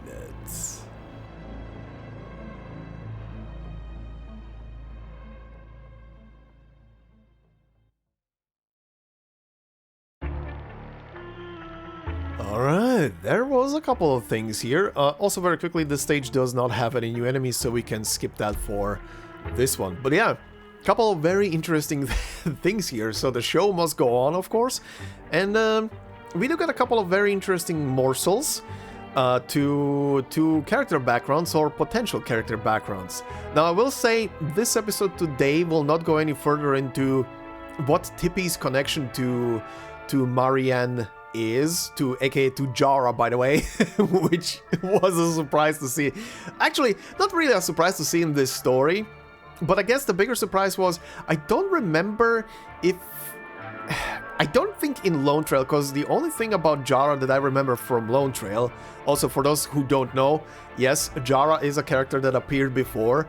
She is a character that appears in Lone Trail as after she ends her movie career, and after she spends a couple of, I don't know how long exactly in the movie business itself, for some short time, she later in life will join Rhinelab, and if I remember correctly, she was the head or in some high position in human resources, I believe, in HR for Rhinelab. I think she was the head of HR or something else. I honestly cannot remember right now, and I'm honestly considering what the story is suggesting here. I am too terrified to go to the wiki page and maybe get spoiled on something, because right now, and I will say though, this episode today will not go into any more details about it. Maybe the ending of the story we'll see, but Tippy is being suspicious about the whole thing of who she is related to. Now, obviously Jara is not a Liberi, but there seems to be some connection. Either Tippy's parents know Jara, or there is a direct family tie, or just some other kind of tie. But Tippy is definitely, pun intended, tiptoeing around the whole Jara situation, even almost, or rather she did for a brief moment call her Jara, like out of reflex, which just kind of signals that, yeah, she definitely knows her on some personal level, but what exactly? Hard to tell right now. It could be anything, honestly, as the story stands right now. But yeah, we saw Jara, we saw the whole thing why Melanie is so obsessed with her, and yeah, it's a competition between the two of them, or at least it's a competition that was probably mostly in Melanie's head, but it did push her along, and yeah, she does have a lot in a huge stake in this, essentially, in this whole thing, in this whole story, when it comes to her future career and if she's gonna leave anything behind of herself. Again, we'll see how this story is gonna end. I do not know yet, at least. We'll see. But I'm kinda hoping that she's gonna make it out of this whole thing, despite everything. But we'll see. We'll see. Anyway, we move on to our final part for today, which is... Oh, right. As I was talking about everything, completely skipped about the whole thing. The little bit with the Crimson Troupe leader being actually present here and giving Steven a couple of pointers is... yeah, that is pretty much... potentially the guy behind the scenes? Question mark? But he's here, so Phantom definitely sniffed out the correct address to go and do his investigation. But anyway, AD-6. Rewind the monologue. She dances. Regardless of her ultimate fate, her soul has experienced 100,000 lives.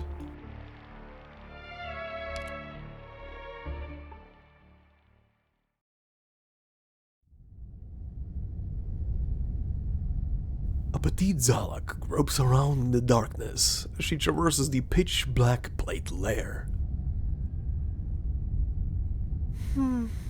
I see how it is. The structure and systems look complex, but once you figure out the theory behind it, even a prop maker can operate it. For example here, adjust its direction first. Then set a time, pull down the lever, open the gate and, done. Good. Just like I thought. This way, I have nothing to worry about even if something unexpected happens. Now, there's just one last thing to do. I need to go and find her.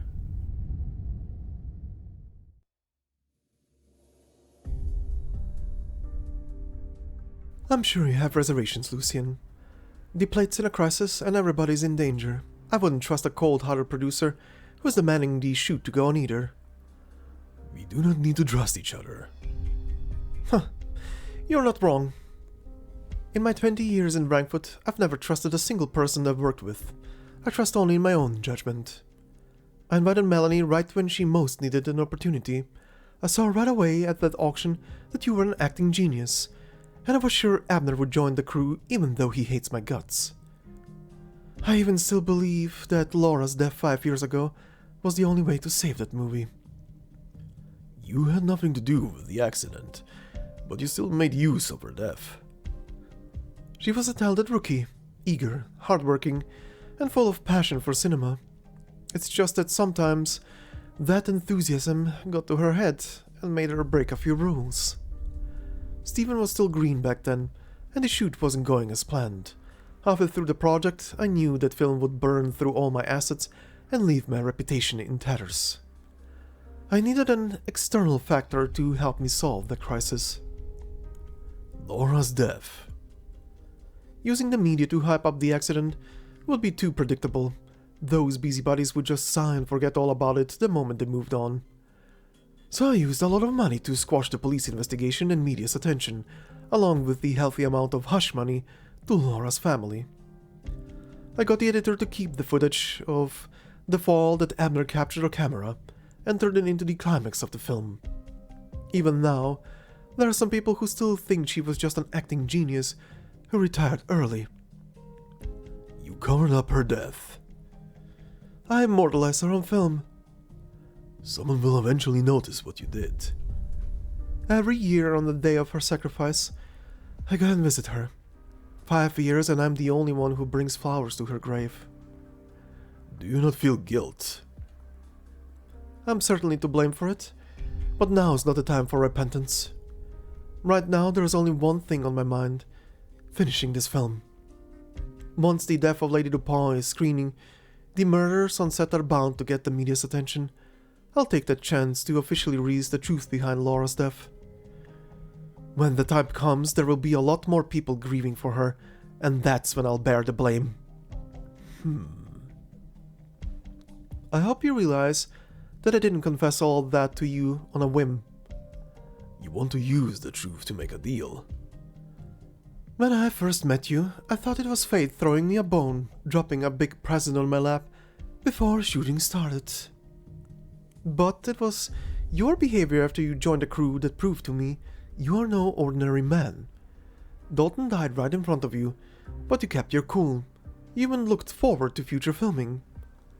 After you discovered my plans to film a catastrophe, you took the perfect opportunity to leak those plans to the camera assistant, most likely to spill them. And now, with the crew officially dismissed, almost everyone is feeling desperate. Except you. You were waiting in your room for me to visit, as if you were no stranger to sudden death and tragedy. Who are you exactly, and why did you agree to join my film crew? I was enticed by your script. No more and no less. Sure. The way things are now, interrogating you about your history isn't going to help my shoot, but I was hoping you would repay my honesty in kind. I still believe in my vision, Lucian. No matter what I find out about you, no matter how suspicious, I will never withdraw my invitation for you to be my male lead. But if you really can't explain why you're here, if you got your sights on something way over my head, If you think Laura's death and everything it caused 5 years down the line are the real story being filmed on this plate, and you're here for that, then I, Greta Stone, would like to invite you again. Please be our next leading man, Lucian.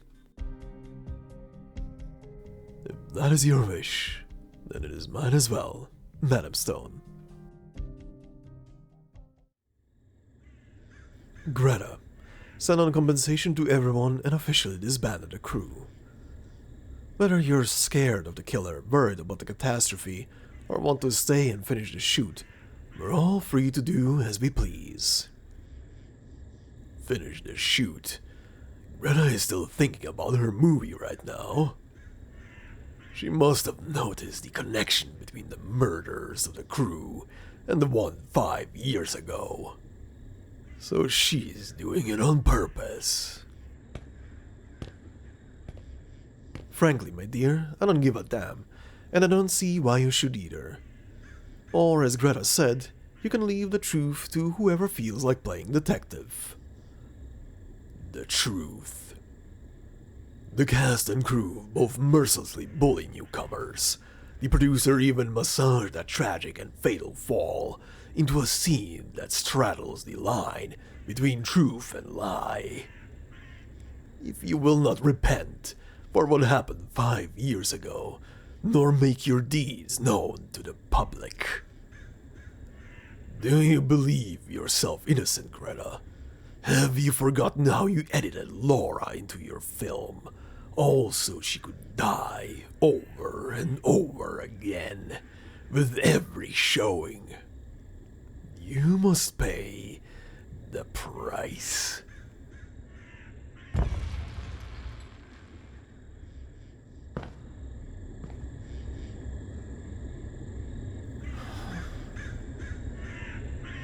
A bulge in the bed is faintly outlined by the dim nightlight. The person beneath the blanket is fast asleep, ignorant of the judgment about to fall upon her. Fast asleep? The desecrator of the dead, forgetter of sins, ignorer of warnings. How could Greta sleep so soundly? Someone quietly creeps closer to the bed, pulling a razor-sharp dagger out of a sleeve. Slender fingers grip its hilt tightly, lifting the terrifying weapon high into the air. I don't even want to hear your confession. I don't even want to hear your screams. Just go away already. You must pay. This feeling, it's not right. The blanket is lifted up. There is nobody under it, aside from a black shadow. A shadow? How can a shadow exist on its own? The intruder steps back a bit, as the shadow slowly condenses into a familiar shape. Miss Christine? A trap!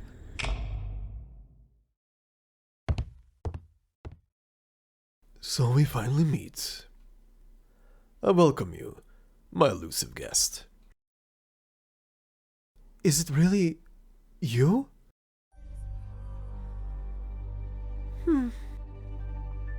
Moira, the most dedicated member of the crew, was actually a 3-time murderer? It should have been 4. When did you find out, Lucian? The first to notice your abnormal behavior was Miss Christine, not me. In that very first scene after I joined the cast, she intruded upon the shoot. She rarely approaches anyone other than me, but she approached you. Since then, she has made contact with you many times. Tippy believed she decided to accompany you as you watched movies in the prop room because she likes the both of you. That is only half correct. Miss Christine was only ever interested in you. Look, even now, even as you hold that dreadful dagger, she still stands by your side. Ridiculous. Don't tell me that's your only reason to suspect me. just because this mysterious creature is fond of me. Or maybe she only does what you tell her to. She is your pet, after all. Moira looks into Miss Christine's deep blue eyes. The very next moment, she no longer has conscious control over herself. Joy, sorrow, anger, all sorts of emotions roil through her heart before finally settling into a blank void, one that terrifies anyone looking upon it. You continue to misunderstand her. As I have explained before, none may interfere with her intentions and actions. I did not merely mean that she is free-spirited by nature, but rather nobody has the ability to interfere with her. It is she who possesses the ability to influence others. The mysterious black creature nonchalantly licks her paws. Moira finds it difficult to reconcile the Miss Christine she sees now with the enormous pressure she felt earlier. Miss Christine is extremely sensitive to emotions. No carefully buried pain or flicker of malice escapes her notice. Over countless years, she has wandered across all of Terra, tasting the entire spectrum of feeling. Rather than any particular flavor, she prefers a blend.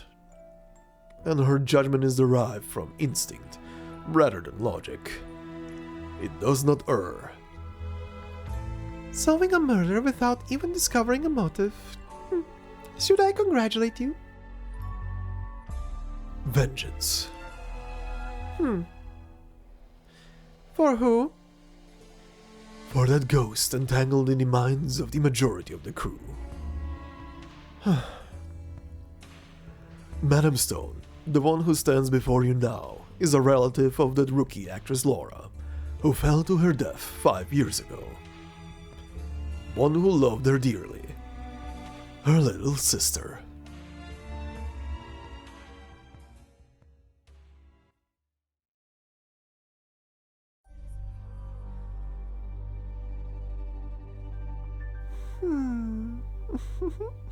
So of all of the choices Miss Stone gave us after disbanding the crew, you choose to play Detective Lucian.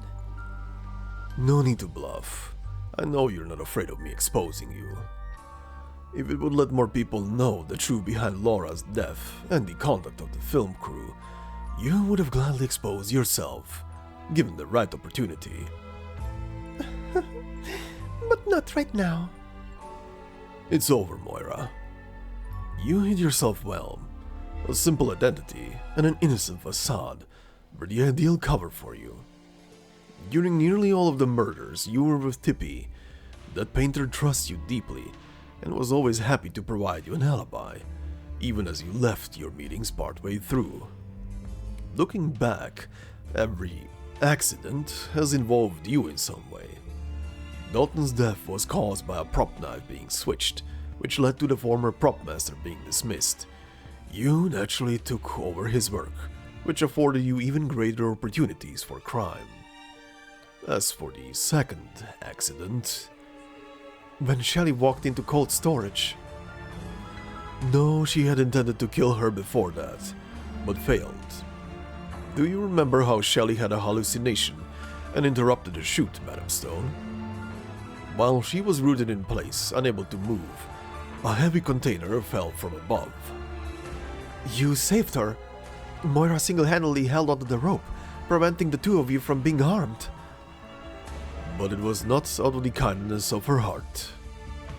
At the time, everyone was focused on Shelley's antics. Very few people noticed the dangling container. Let alone rush to the other end of the rope. Right, only the one who tampered with the rope in the first place could have reacted that quickly.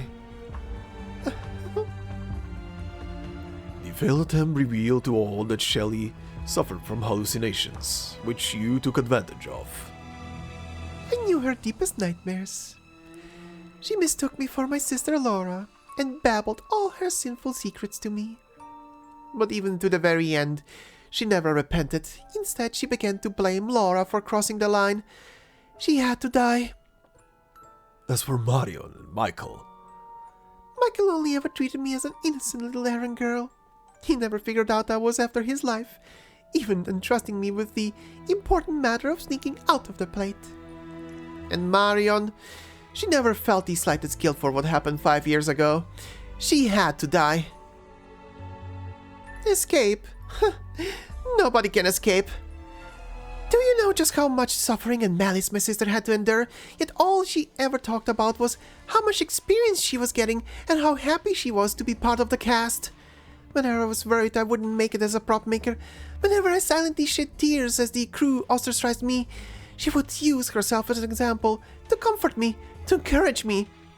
But it was only after she died that I learned what that experience you gave her really was. How dare you look at me like that, Greta? Are you doubting what I just said? Surely you haven't forgotten how you bribed the police and the media in suppressing news of Laura's death. You even turned her accident into a mockery of the truth in a movie. How could she possibly rest in peace after that? No, Moira.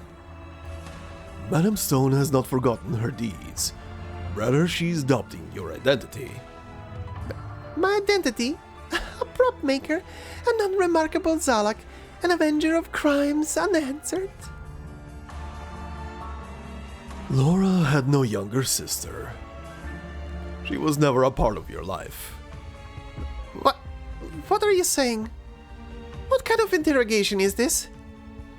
5 years ago, after the accident, I gave Laura's family compensation.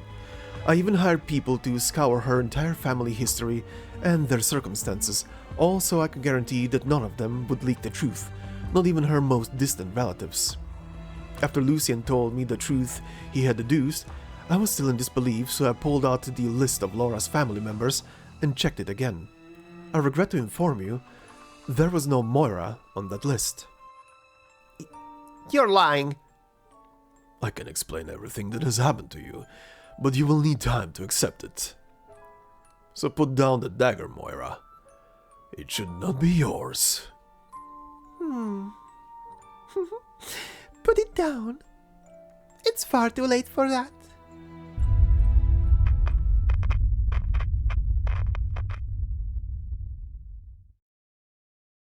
What was that?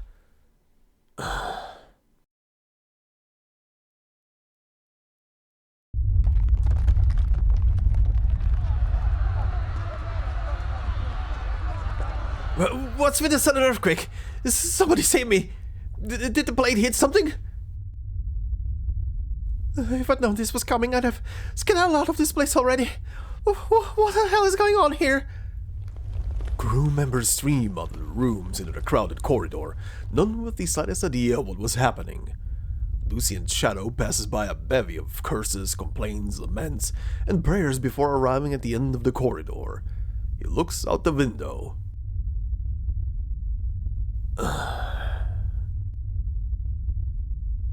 Hey, guys! Doesn't feel like, the plane is speeding up?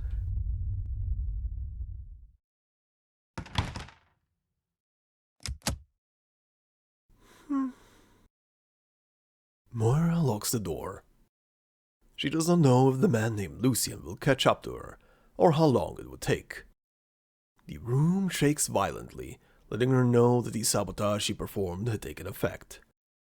The cockpit is destroyed, the engine's output is locked to its highest setting, and its route is set. The studio plate speeds up as it approaches the nearby catastrophe, and shows no signs of stopping. In a few hours, they will find themselves with the misfortune of facing a storm. No, a trial. The vast majority of this cast and crew had to answer for the accident 5 years ago. For the death of her sister. Laura had no younger sister. She was never a part of your life.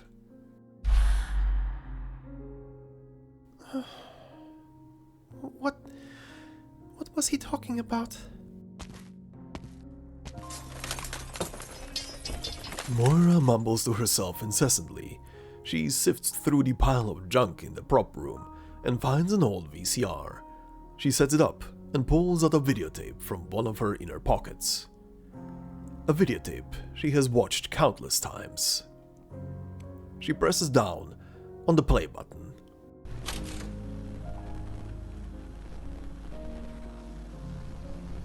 The smile of a young woman appears on the screen. Laura. My sister, you're real. Tell me you're real. I know whenever you laughed, there was a dimple on your left cheek. You had big eyes with light green irises that were always so gentle when you looked at me. You could peel an entire apple without breaking its skin in 30 seconds. Whenever you were happy, you'd whistle a big strong... You'd use arts to make small ice crystals to use as hair clips. You told me about your life in Wrankwood, how your very first role got edited down to only 3 seconds of screen time in the final cut. You told me about how much you struggled just to get a few more scenes, but a few assholes talked about you behind your back. Most of the crew still looked after you. You told me how, even though you came from a small town where you couldn't even buy a VCR, even though you had to learn a lot of things from scratch, even though opportunities that are easy for others to get are far out of reach for us, we still shouldn't be discouraged. You never mentioned how much bullying you had to suffer through, how much pain you endured. You would go on and on about how beautiful the sun rays in Wrankwood was, looking towards the future with such firm eyes.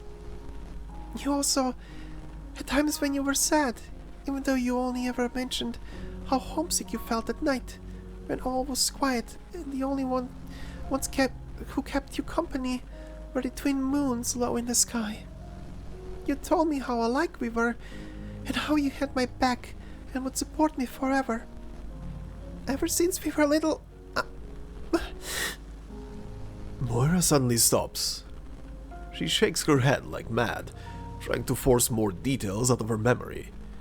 But she can say no more. She finds her memories of Laura have an unusually distinct cutoff point. They had never run through the grass together, hand in hand. They had never fallen asleep in each other's arms as their parents sang to them. As she trawls further back through her memories, every image to do with her sister is simply blank.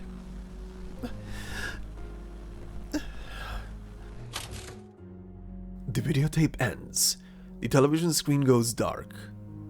Moira sees her own face reflected in it. Tears silently stream down her cheek. You were never a part of Laura's life. Laura was never a part of yours. But if that's really true, then what do you even have left, Moira? Who are you?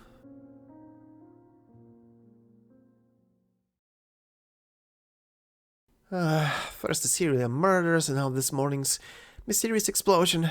The hell's going on here?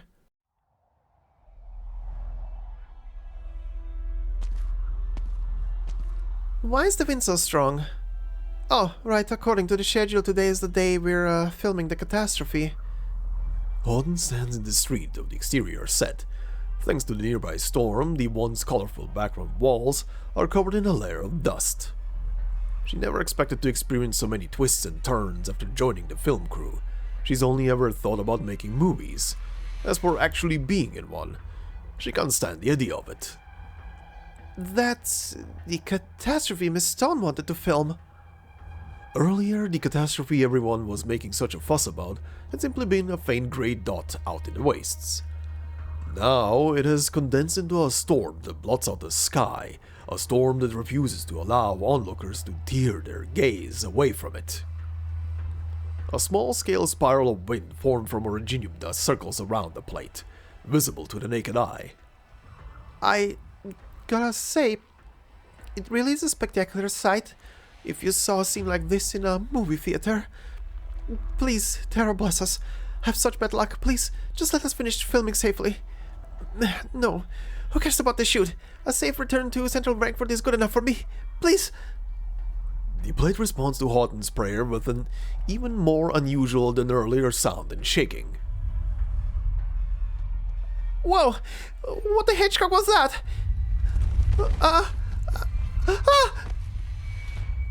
Houghton has wondered many times before, if she were actually in the middle of a catastrophe, what would she hear? The howling of the wind, the roaring of explosions, the shrieking of the panicked crowd. Turns out, it's none of those. It is the sound of walls and metal structures being squashed as flat as an empty can, one after the other. It is a sound that instills extreme terror in oh-so-fragile humans, who begin to worry their organs, bones, and blood vessels will suffer a similar fate.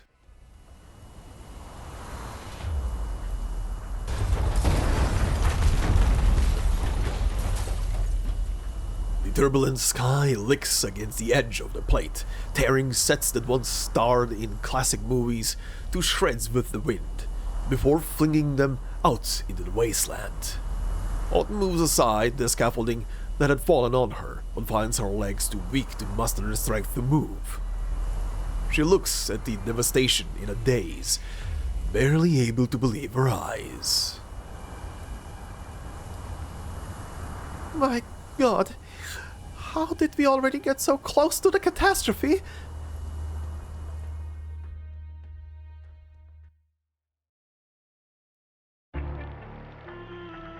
And there we go, dum dum dum, the big killer is Moira, Who appears to be under brainwashing.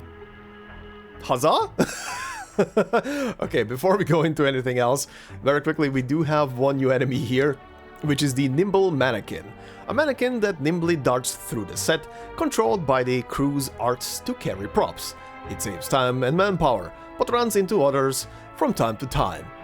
Also, I hope I'm not the only one who finds mannequins, especially these types of blank mannequins, absolutely creepy, and I blame horror games for that. Probably the only thing in horror that actually makes me uneasy. But yeah, anyway. So, our big killer is Moira. Honestly, throughout the recording of this part, I started to suspect her more and more. But it was kind of like, I don't know if it's gonna be her until the very first scene on this stage where you see her in that monitor room where it becomes like, yeah, that's kind of suspicious. What are you doing in there? Like, you might think she's maybe securing us a way out or something, because that was already brought up in the story as well for the whole situation with Michael, right? But yeah, no, she is the one behind the scenes, or at least she is someone that was being controlled by someone else behind the scenes. As we also saw in the very same in this very same stage, she appears to be under some heavy dose of her own hallucinations and mind games, as these types of manipulations are something that, well, the Crimson Troupe is excelling at, as we do know from both IS2 and from the manga. But yeah, that and of course the Crimson Troupe leader is also here, so you know it's kind of like very self-explanatory that there's definitely some shenanigans going on here. But yeah, we're gonna see next time how this story is gonna end, and what's gonna be the big conclusion. I will say though, I am not looking forward to hearing or seeing the scene with Tippy finding out that it's Moira. I kind of presume that Tippy already also knows or suspects Moira herself, but she kind of likes her a lot, so she probably kind of helped her keep an alibi. I hope that's not gonna be the case, but that will kind of imply Tippy as well in the whole situation. Maybe she didn't know, maybe she didn't want to see it, I don't know. We'll see by the end of the story, that is definitely for sure. I do believe this story is gonna properly explain all of the characters' motives and everything they did so far. So I presume that's how they're gonna be continuing with the whole thing. I do like the whole reveal as well, with Miss Christine wasn't really following around Tippy and Moira because she likes the two of them, but she was following Moira around and keeping an eye on her because she kept feeling some weird emotions from her. But yeah, we'll see next time how this story is gonna end. Oh, and one thing as well, very interesting to see a full-on model for the playwright in here. The playwright is someone who we have already seen in in IS2. If I remember correctly, he's also an opponent you can fight or see at least on stages in IS2. I don't remember. It's been a long while. I do remember him as an enemy unit in there. So if I do find an image of him as an enemy unit, you will see it on screen right now together with I think it's one single encounter, like random encounter you can have on in IS2 when you progress through the whole thing where you can encounter the playwright. I do remember that image.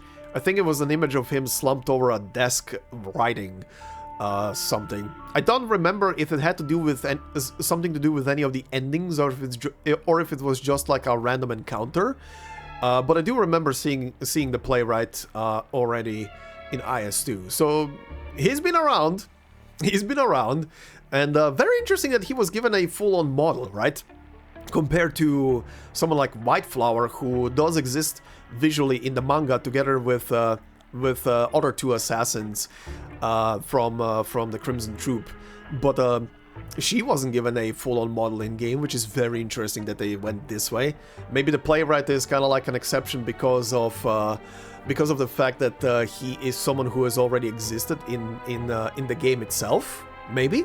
But who knows? But yeah, next time we're gonna see how this story ends, and like I said at the beginning of this video, I will already be in the know how this story ends by the time this video is gonna be up and about. But still, do remember, no spoilers, and keep anything you want to say about the ending for the actual ending. But before I leave you guys off to the clip section, we do need to welcome someone into the team, and it is the one, the only, Miss Christine. I'm willing to bet, considering I know that she only does cat sounds for anything, I'm willing to bet that it's gonna just be like some meowing the moment I summon her, and let's do this. The ladies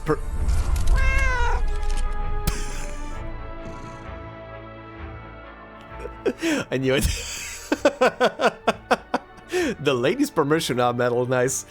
Eyes down here, Doctor. Cat got your tongue? You can hear my voice now. Long time no see. You can pet me more than last time I permitted.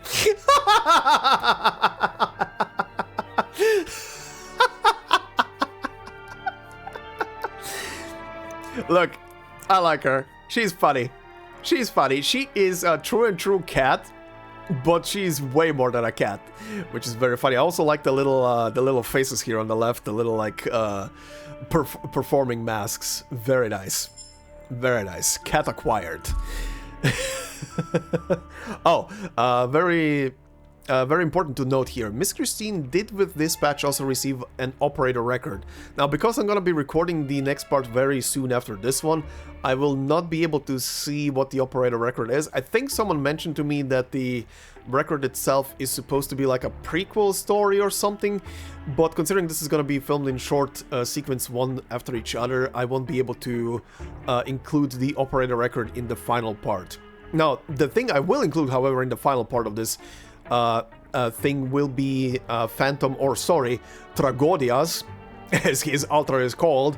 I will be including his full file and everything, because like with any altar for these types of stories, his file is gonna probably carry some kind of post-story story in there, so I do want to include it in this episode, in the next episode, that is. But that will be for next time. For now, thank you very much for watching and listening. I kinda managed to survive this without a running nose throughout the whole filming session of the intro, outro, and the bits in between, so I'm kinda happy, and I hope the sickness is now finally behind me. It's been an annoying month, and I really want to have my birthday clear. Anyway, thank you very much for watching and listening. Hope you enjoyed. If you did so, please consider leaving a like. It would help out a lot. If you're new to the channel, consider subscribing, and of course, if you want to support me more directly, memberships are open on the channel. Like I always say, no video will be behind a membership, purely there for support. So thank you very much to all the members already doing so. And I hope you all have a fantastic day wherever you are. Hope you're not sick as I am. And I will see you in the next one. Enjoy the clips, and bye-bye. You're still not going to call for help? Yep. Yep, they're all implicated in this in some form. Yep. And also very funny, every single one of them every single one of these characters so far has been present on that set 5 years ago.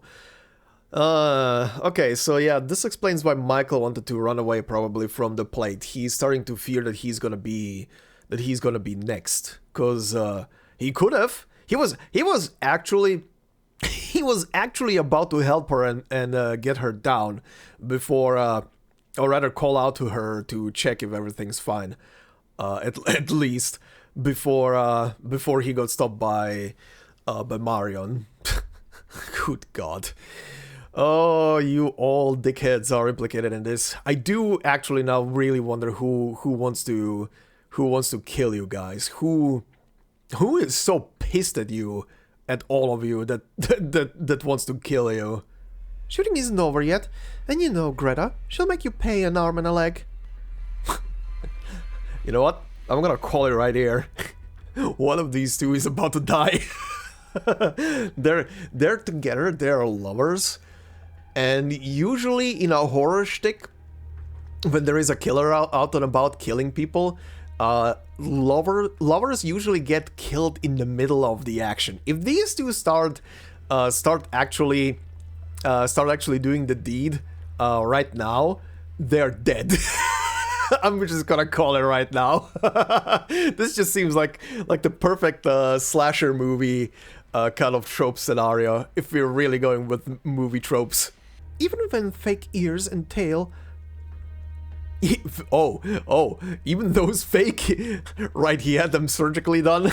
Well, that... wait, what does that... Wait, I didn't even read the rest of the sentence. Even those fake ears and tail that let you pass as a Vulpo came from me! Damn! So he's probably a pedo, I would say. But he had surgery done, so he looks like a Vulpo. That is... that fits in. That's Hollywood, baby. Rage overcomes the Vulpo like a tidal wave. He sees a fire axe in a corner of the makeup room and clenches his fists. Michael? Intrusive thoughts? That's a lot of intrusive thoughts, buddy. Okay, and you two are watching horror movies. How did you even get your hands on something like that? That's a good question. How did you get your hands on this? Stuff like that is, unless she has someone directly in the movie industry who can get her stuff like that. That is, ooh, I wonder now if she's related to someone, in the movie industry. You know so much about the industry and all of the ins and outs of Wrankwood. How does a background painter get so much insider knowledge? Yeah, she's picking up on it. Tippy does know a lot of shit. Also, I do not believe Tippy is the killer, because that would not make sense. That would not make sense in her case. She definitely has some connection in the film industry. Aww. These two are adorable. These two are adorable. Good God. This is a pretty picture. And when we're really close, I'll take you to meet my family. Although I don't know if you'll be scared or surprised. What? Okay, this is a weird sentence to say. This is a weird sentence to say. Either you're related to someone very high in the film industry, like some producers or movie or studio execs, and that is the thing, or even movie stars, or or the crazier thing, you're some remnant of the Crimson Troupe. Holy phew. Now there's an offer I can't refuse. Okay, not the actual, not the actual line, but very close to the line from what was the movie? Was it from The Godfather, I believe, right? An offer you can't refuse. Right. Oh god, what happened? Who died? Did Michael kill her? That would be actually wild. Something doesn't seem right. Oh god, someone's dead. Oh god, someone's actually dead, isn't it? Uh-oh. Did she trip on blood? Houghton falls backward to the ground. Only then does she realize that she's wearing a flashlight on her belt. But she barely has time to laugh at herself before she smells a strong sweet scent accompanied by a tang of iron. Uh-oh. Frightened, she stands up and turns on her flashlight. Oh fuck. Oh! They're both... I was right! I was right! Oh my god. Oh god, that is brutal. This is literally a slasher movie now. Uh-huh, yeah. Okay. I'm waiting for the zoom out right now, but... What the fuck? So... She died with scissors, her working utensils, and he died with the axe that he was eyeing. Who the fuck is the killer? Jesus Christ. I honestly don't know if it's someone from the crew. I mean, there's a couple. There's the producer and the director were both not present during any of the scenes so far. Moira was busy with Tippy, so I don't think that it could be her. Also, could it really be Moira?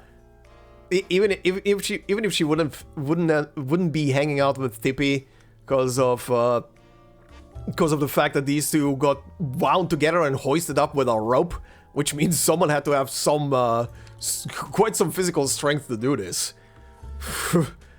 Holy shit. Okay, well, these suspects are getting less and less, unless they're gonna introduce a completely different character in a moment. But oh boy, it's just like the plot of Jack. No!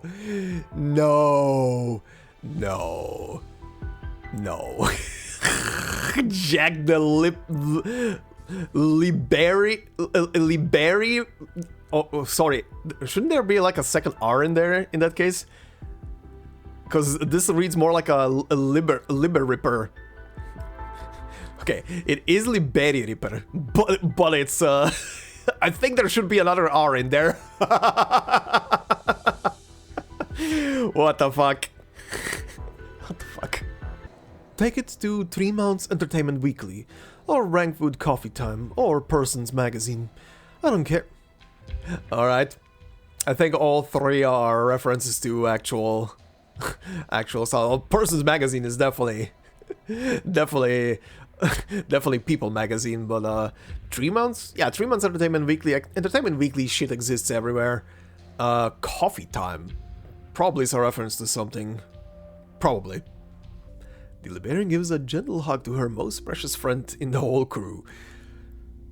These two are adorable, but are slightly starting to be suspicious, both of them.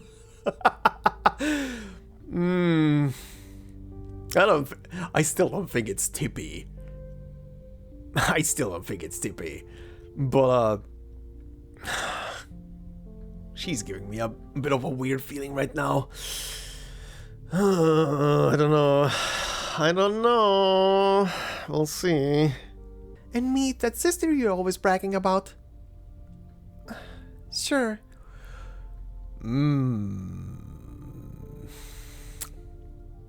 What if it is Moira? What if it is Moira? But how would she have done the kill then on Michael and fuck, I forgot the name for a second now, it doesn't matter. Could she have done it? I mean, they were watching movies while it happened, right? So, also the name that escaped me is Marion. Yeah, I don't know. But maybe? They keep mentioning her sister. But they're not specifying who her sister is. They're not saying if she's a... Oh, actually, didn't Michael say something about her sister in the previous part that I was filming? That something about her still doing her thing or something? Maybe that was misframed on purpose. because of, I don't know, maybe Moira told him that she's doing some stuff in the film industry or something, but didn't specify who it is. I don't know. We'll see. Kubricking grip.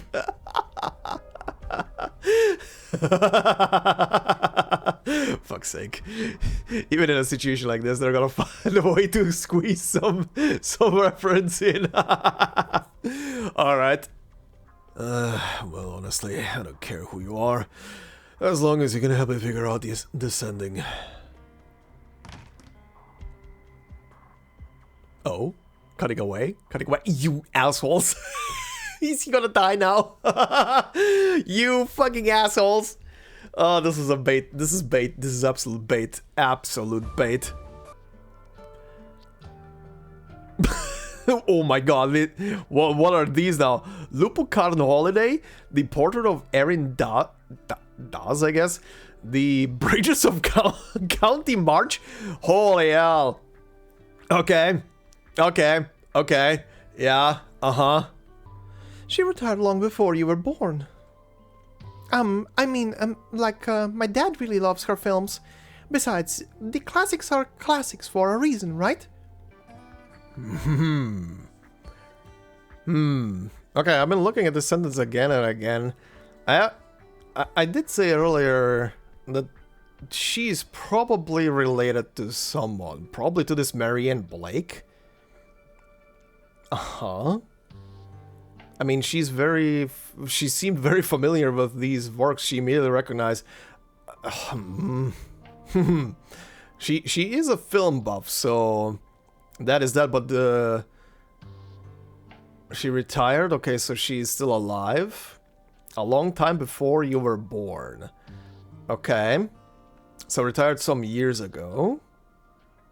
Like, my dad really loves her films. Besides the. Yeah, immediately she starts with I mean, like, my dad really loves her films. Like, immediately deflects the whole thing. Okay, so I don't know, might be related to Marianne Blake, maybe her grandmother or something. I mean, if Marianne is the same age as Melanie here, or roughly the same age, then it might fit in. Interesting though.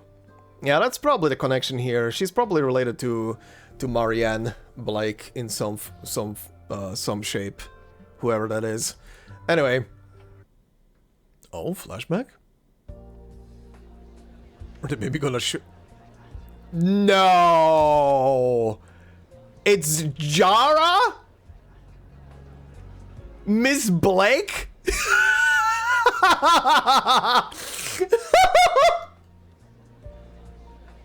Okay. Okay. If Tippy is really related to Jara, I'm actually gonna fucking lose it again.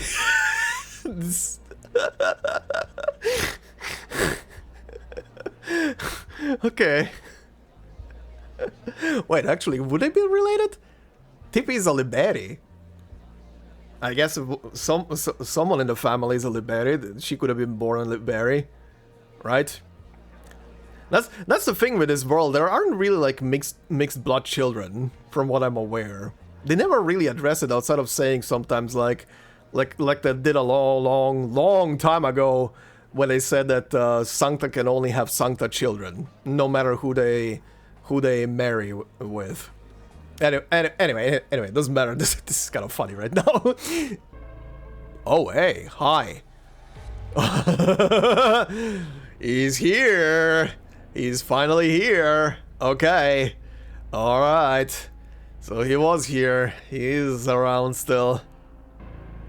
Playwright? Oh, okay, we're doing this. Oh, actually getting a model, huh? Oh, okay. What in the shit is this room? A petite Zalak gropes around in the darkness as she traverses the pitch-black plate lair. Okay. Oh, so she's a Zalak. Okay. Actually, I actually couldn't figure out what she's supposed to be based on the years. The years could have been almost anything with that design. Okay.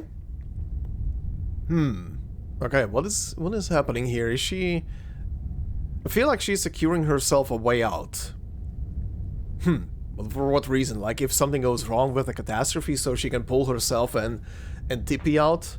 Considering how much of a strong bond she seems to have with her? Or are you, my dear, the killer and you are trying to escape unseen when the last one dies? Is it really you? Oh, it is her! Oh wow, so Laura was her sister. Oh shit. Oh shit. Okay. That lick. Oh Jesus, those dead empty eyes. Holy shit. Oh my god. Holy hell. Okay. That's a personality shift. Hey guys, doesn't it feel like the plate is speeding up? Oh, she sped up the plate towards the catastrophe? Is the plate on a collision course with a catastrophe? What was he talking about? Is she brainwashed? Could be. Actually, considering that that fucker is on board, yeah, she could be actually just brainwashed to believe that she is the sister of Laura, that's the name. Oh, that's... They're finally showing Laura's face, huh? Interesting.